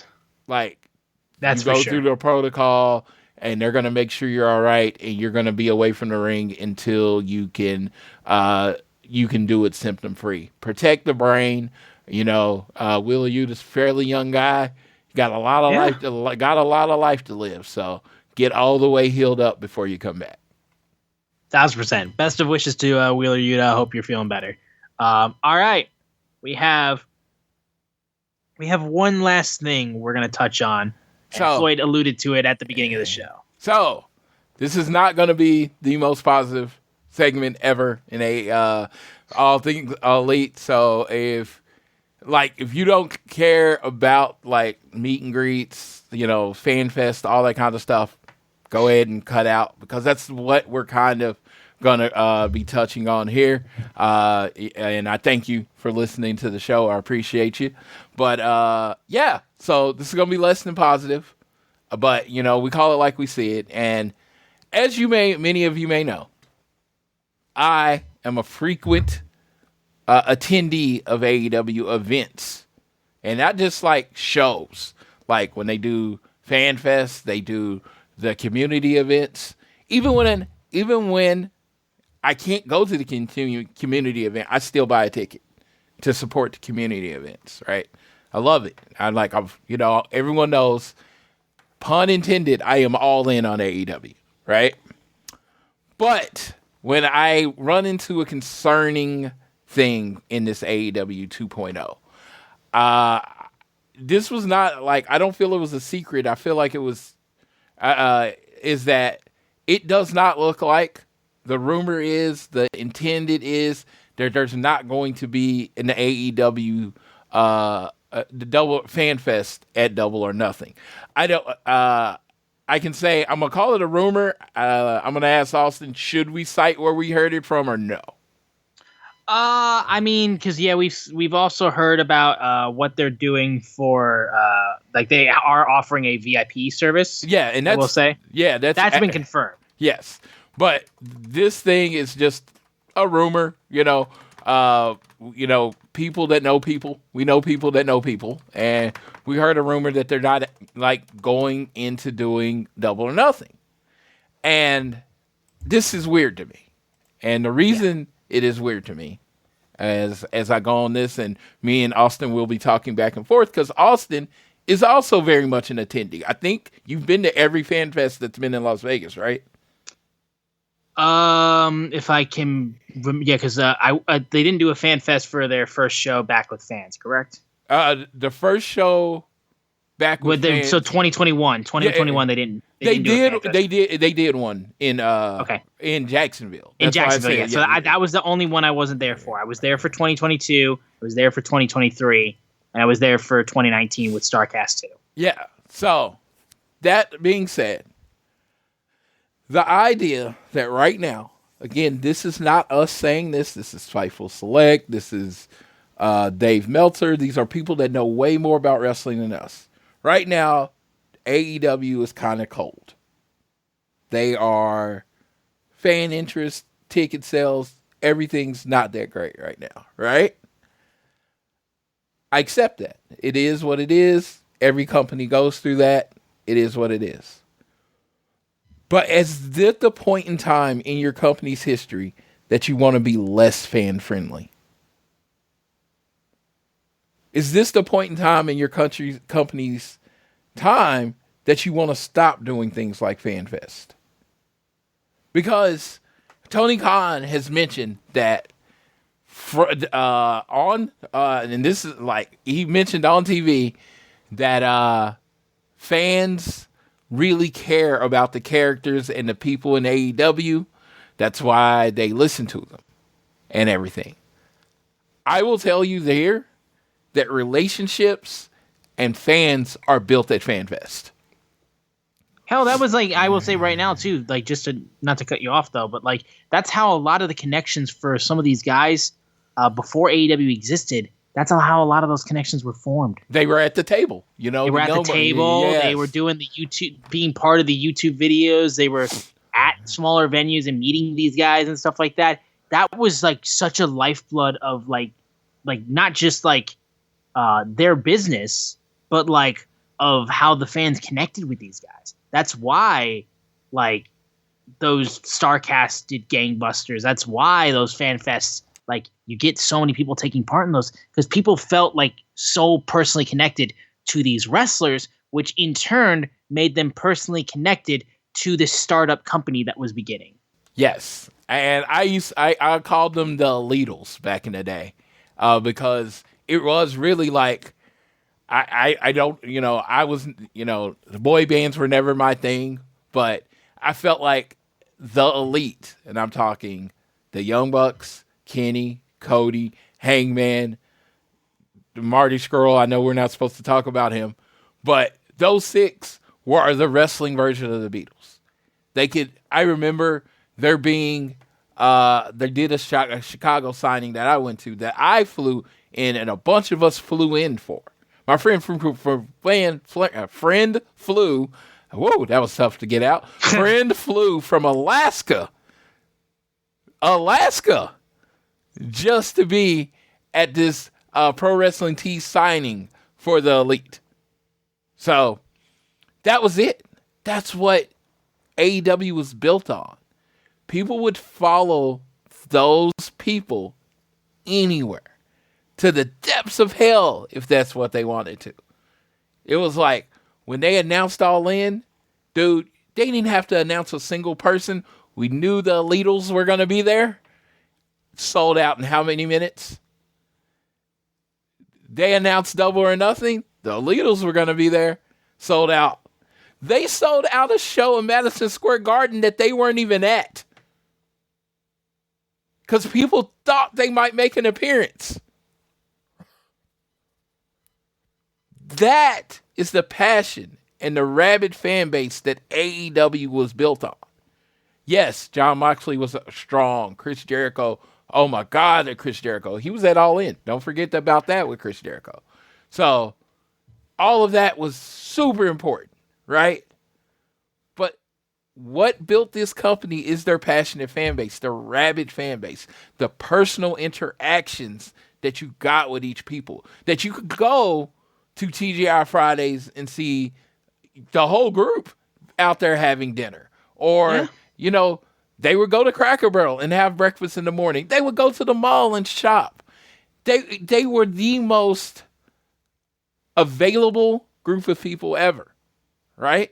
They were so available, sometimes you would leave them alone because you could see them later, You have this part. Like my fandom of Willow. Like, I had seen Willow wrestle. It started after I met her. I met her at a pre-show meet and greet. She was just so nice and so happy and so energetic. I was like, I'm going to root for you forever. I have taken so many people to meet FTR for the first time. They even make the joke like Floyd knows everybody because I've taken a lot of people to meet them. And a lot of people that didn't like them before met them and they're like, oh, they're cool as fuck. Right? Mm-hmm. That is where relationships and stuff are built. So to me, the idea that this passion, all this stuff, you can hear it in the crowds, kind of missing from AEW right now. And then you've signed Kazuchika Okada, Will Ospreay, Mercedes Moné, right? You signed all these people. You have the new world champion Swerve Strickland, right? You have the Undisputed Kingdom. Adam Cole's on the sideline because he can't wrestle anymore. But you know what he can do? A meet and greet. You have all these people that you're trying to build and all that stuff. You got Chris Jericho. You got his stuff. And it was just this, like, as a person that has been all to it was this community building event. You would see Sam. You would see all the people that work security. And you would go to, there would be the Hills table. There would be some wrestlers doing their free meet and greets and free pictures. Then you'd have the stage shows. And then they'd announce what figures were coming up next.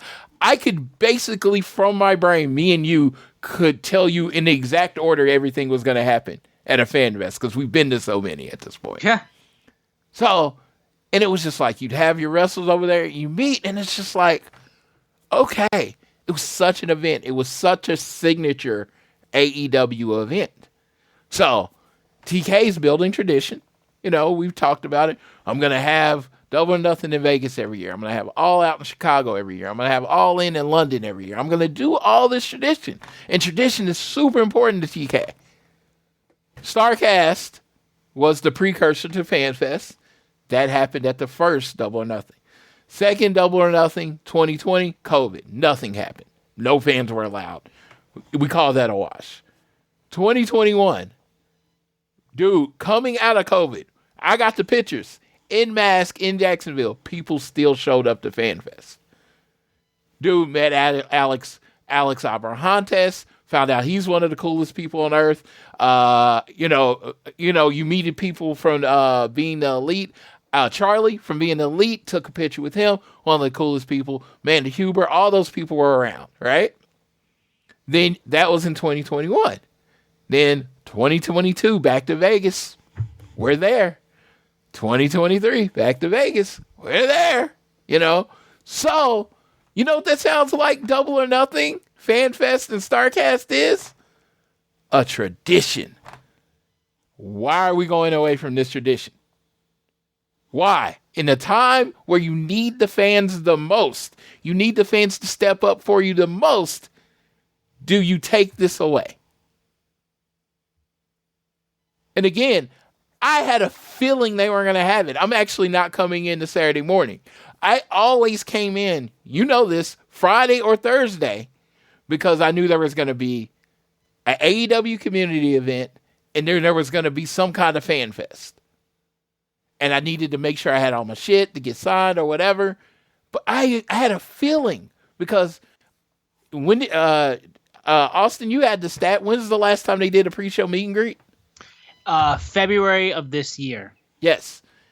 And that used to be a signature of AEW, the pre-show meet and greet. And now you get this VIP thing. Now, yep, I can read out the description of everything that they announced this. Yes.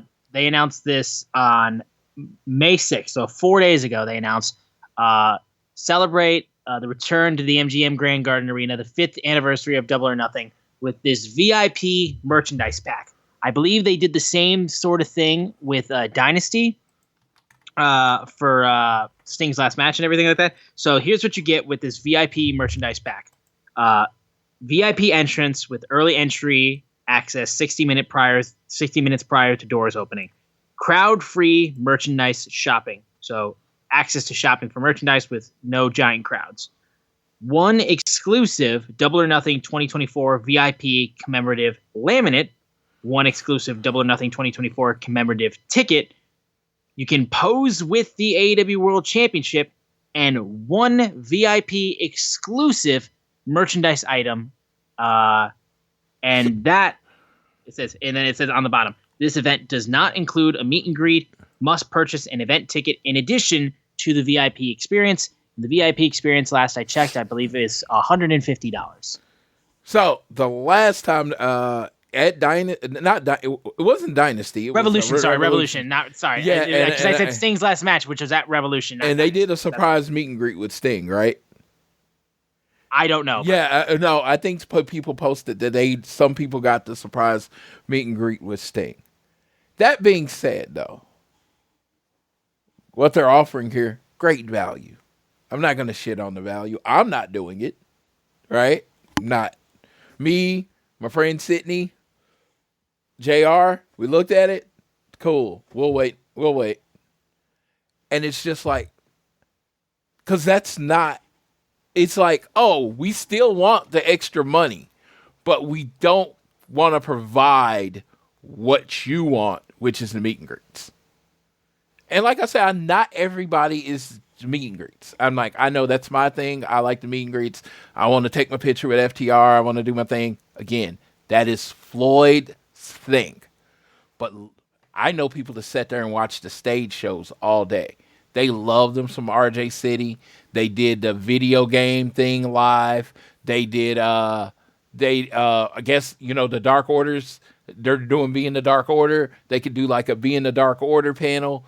It was just so many different ways to get to know the audience. And then you had the merch stand in the corner. And guess what? They always did the exclusive. They do this Shop AEW exclusive. And that shit would sell out in like 10 seconds. And it was just this event for some hardcore AEW fans, some not hardcore AEW fans. There are some people that bought tickets to the show. They flew into Vegas for the meet and greet, and just like, oh, might as well go to the show, right? There's some people that just went for the meet and greet. And it's weird to me, again. It's still weird to me that and like I said, I don't know how profitable the thing was. I'm guessing if it was like extremely profitable, there's no way they wouldn't be doing it. But I do think it built up a camaraderie, it built up a loyalty in your fan base because that you don't normally get. It's how AEW was different than WWE. The access that you got was how AEW was different from WWE. I drove it home. I've said it on shows before. So to say, this seems like we're not doing nothing. Right now, this AEW 2.0, not my favorite thing in the world. Because, dude, I want my world champion. I have a world championship picture with Swerve. But you know what? I want to, you go and get in lines and you support your favorite groups, support your favorite people by buying their photo ops. That's what you do, right? So I don't know. Austin, what's your thoughts?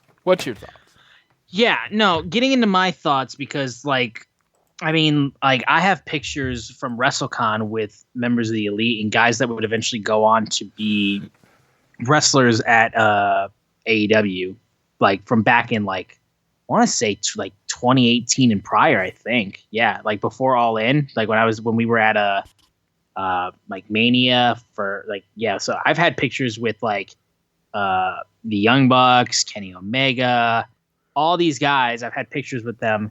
It was like in like early 2018, before AEW was even a concept. I had pictures with guys that eventually went on to be at AEW. So like I speak for a lot of people. Some people don't care about meet and greets because like it's a meet and greet with a wrestler. You're not actually meeting the wrestler. You're taking a picture. You're paying for a picture for the wrestler. Some people don't like that. And I understand it completely. We like it a lot. And we have enjoyed it tremendously for all the times that we've experienced it with AEW. StarCast 1, StarCast 2, StarCast 3. I've been to FanFest in 2022, FanFest in 2023. They're all at least for the chance to meet these wrestlers and to have cool pictures with them and to talk to them a little bit and tell them how much we appreciate their work. It truly is a cool moment. I really do like it. And like Floyd said, the company in some people's eyes is at a low. And I will say from my perspective, it's cold. The product is not hot right now. It is cold. It's still doing some good stuff, but it's cold. And that happens. But a FanFest is a great way to reward your fans who, let's be frank right now, have stuck through a lot of shit. There's been a lot of things that this company has had to fight through, and the fans who have stuck with this company have had to eat a lot of shit. So a FanFest is a really good way of rewarding your very loyal customer base with the opportunity to meet the wrestlers they love on TV. And you make a lot of money doing it. So do the wrestlers. Them not doing this, I think, is baffling. Especially when they're building up 5-year anniversary, 5-year anniversary, 5-year anniversary. Why would you not do one now? You couldn't, like, if your excuse is, well, we couldn't get the venue booked, or, well, we don't have somebody to put that together. I'm sorry. Like, you guys have done this multiple times over in Vegas, no less, because I've heard Vegas is a hard place to book at. You guys have done this at Vegas before. I can't understand why you couldn't have done it now. So this is either a decision that you guys didn't want to do it, or you couldn't do it. Either way, you've done it before, and we expect it because it's one of the reasons why we fell in love with this company to begin with. And when you're building up the 5-year anniversary of your first ever pay-per-view, that kind of calls for special things like that.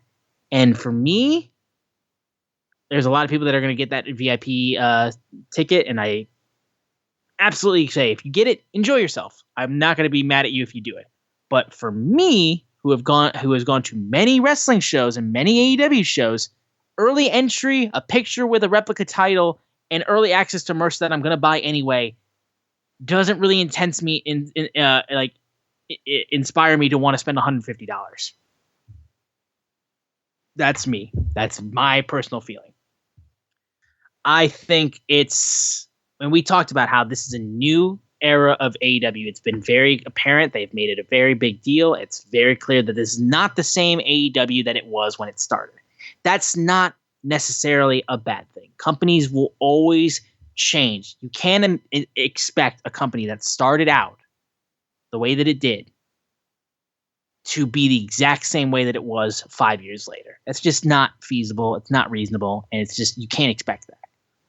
That being said, there can be some consistencies throughout that, though. And I think the FanFest should be one of those things. And I think just the chance to meet wrestlers, even if you don't want to do the FanFest, which I completely understand if you don't want to do that, why you don't do meet and greets before the show with wrestlers who like aren't wrestling that night, or some of your bigger names.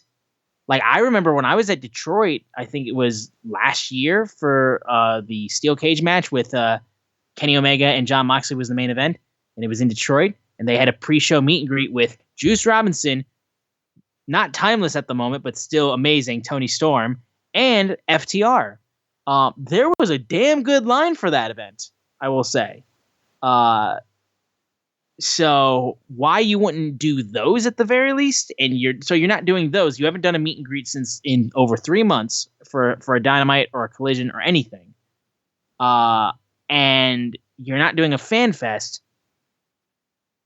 I would just like to know why. It doesn't make sense. Is AEW less fan friendly? Is the one question that we want to portray to you guys. I don't know if I can answer that question, honestly. I think that they have certain instances where I think there's still a connection to these wrestlers because, I mean, hell, we just saw the way that the fans came out in support for Sky Blue for the nonsense that she had to go to. She actually just tweeted a few minutes ago how she appreciated the support from everybody for sticking up for her. So I think the connection to these wrestlers is still there. The fans still connect to these wrestlers and they have a very strong love and appreciation for them and want to see them succeed. And I think if you're a smart businessman, you would want to capitalize on that. So I don't know if they're necessarily not fan friendly. I just think like this is a dumb business move that you wouldn't want to do this because these make a lot of money. And I think a fan fest would make a lot more money than just giving early access to people who want to pay for VIP, for early access to merch and a laminate and a ticket and a picture with the replica belt. I think a fan fest would make a little bit more money than that. Is it fan friendly? Is it less fan friendly than it used to be? I don't know if I can answer that question. I'd love to hear what you guys have to think about that. You can tweet the show at ATElitePod with your opinions, or myself or Floyd on Twitter if you want to talk to us directly. We'd love to know your thoughts on this. I don't know necessarily if it's less fan friendly or not. This is just a dumb business move. Completely. That's like, of course I agree. I was like, this was my topic, but yeah, I'm just gonna say do better. Yes, I'm gonna say 5-year anniversary of AEW Dynamite. And this is very personal. I was actually gonna skip this Double or Nothing. Like, if you ask me in January or December, was I going to this Double or Nothing? The answer was no. Then I realized it was the 5-year anniversary of Double or Nothing, and I was at Double or Nothing in 2019. And it's cool because I actually got married in 2019, 1 month after Double or Nothing. Actually it was in July, so a couple months after Double or Nothing, I got married. And so me and my anniversary and AEW's anniversary are together. And it was like, dude, I cannot miss Double or Nothing because it's 5-year anniversary. And I even said to my wife, they're gonna do something big, like FanFest or whatever. It's gonna be huge because it's the 5-year anniversary of Double or Nothing. It was too shock and awe when I heard the rumor that they weren't doing anything at all. And that was extreme disappointment on my part. I have not, as far as the fan side of Double AEW, I have not been this disappointed until I showed up to Chicago a week after All In to see CM Punk get fired. That's probably the last time I was this disappointed. So fix it. I don't think you can do it this year. Because this is not like this extreme change. I don't want you to throw any together in 2 weeks or whatever. You can do what you want to do, but I'm just saying this seems like a huge swing and a miss. Huge swing and a miss.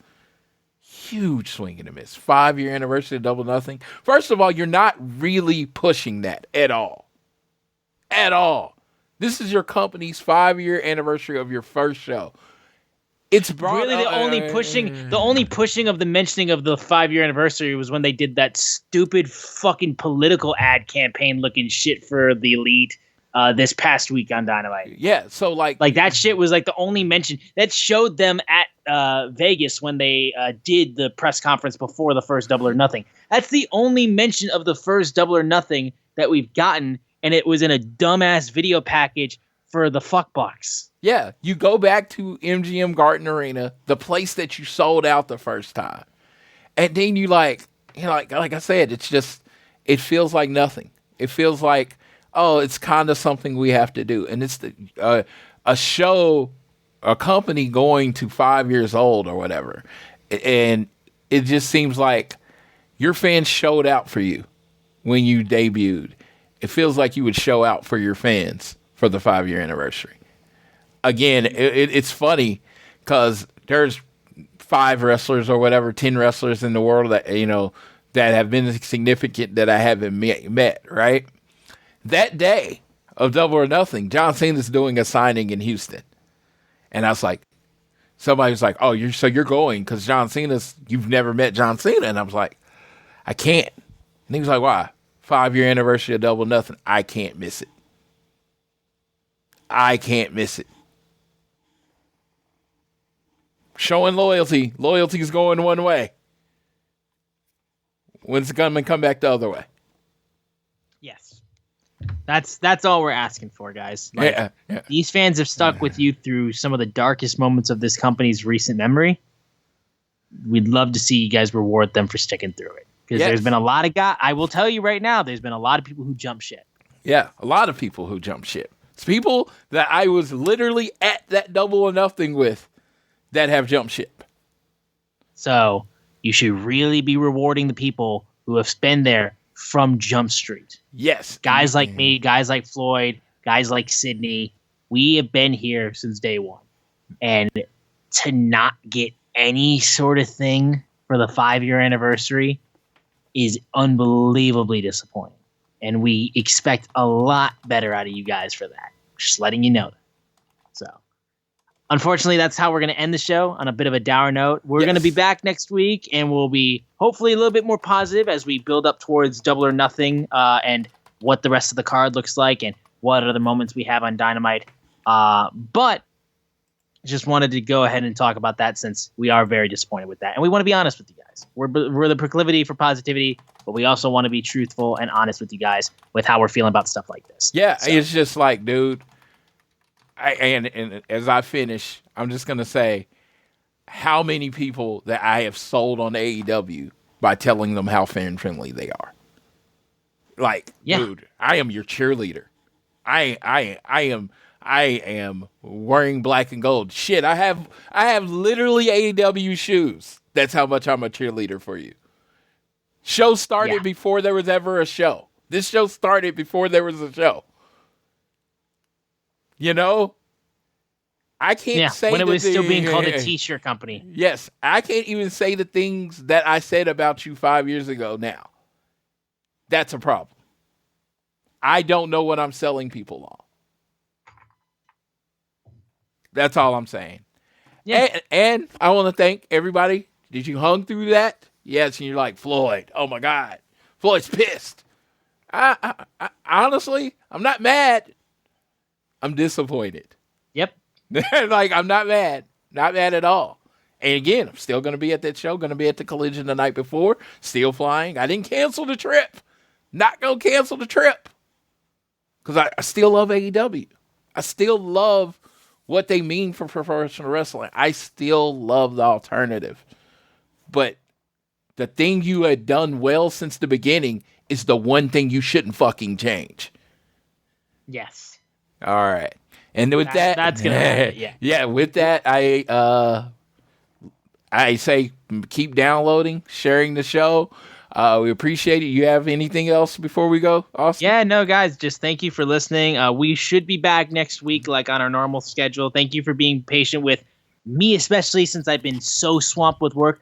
Like, dude, when I tell you right now, I've never covered so much insane. Like, this is the busiest month of year of sports, like for the state of Michigan ever. When I tell you, because we had Michigan Wolverines national championship.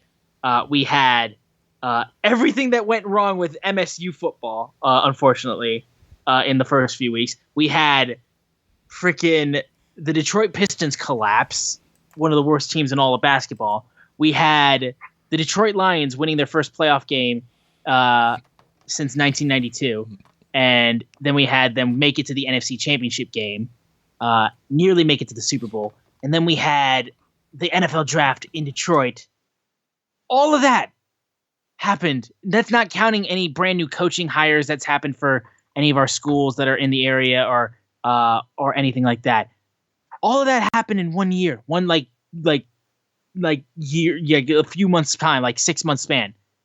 I've covered so much shit. It's been so busy. So I appreciate you guys with my very infrequent schedule with how much I've had to do with my work. So it's not going to be nearly as bad moving forward next year, because we're not going to have this level of stuff swamped together all at once.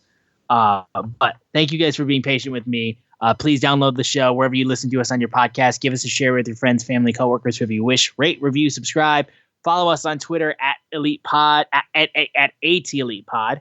Follow me at Austin Sumowicz, SZEUMOWICZ. Follow Social Suplex and follow Floyd at Floyd Johnson Jr. on Twitter. Floyd, you can go ahead and take us home for this episode of All Things Elite. All right, I'm going to leave you. I'll always leave you. Understand, love. We want to make sure you know we love AEW with all our hearts, because the moment I stop loving AEW is the moment I quit doing this show. So as long as the show's going, you know I love you. I love them. And I want to send a special shout out. My friend Jackie Rodriguez, she had surgery this week. Surgery seemed to go well. She is at home healing. I wish you a speedy recovery, Jackie. We both love you. You're amazing. And I can't wait to see you when we see each other later this year. And to that, I will leave you how I always leave you. Whether it is home, work, or school, always do your best to be elite.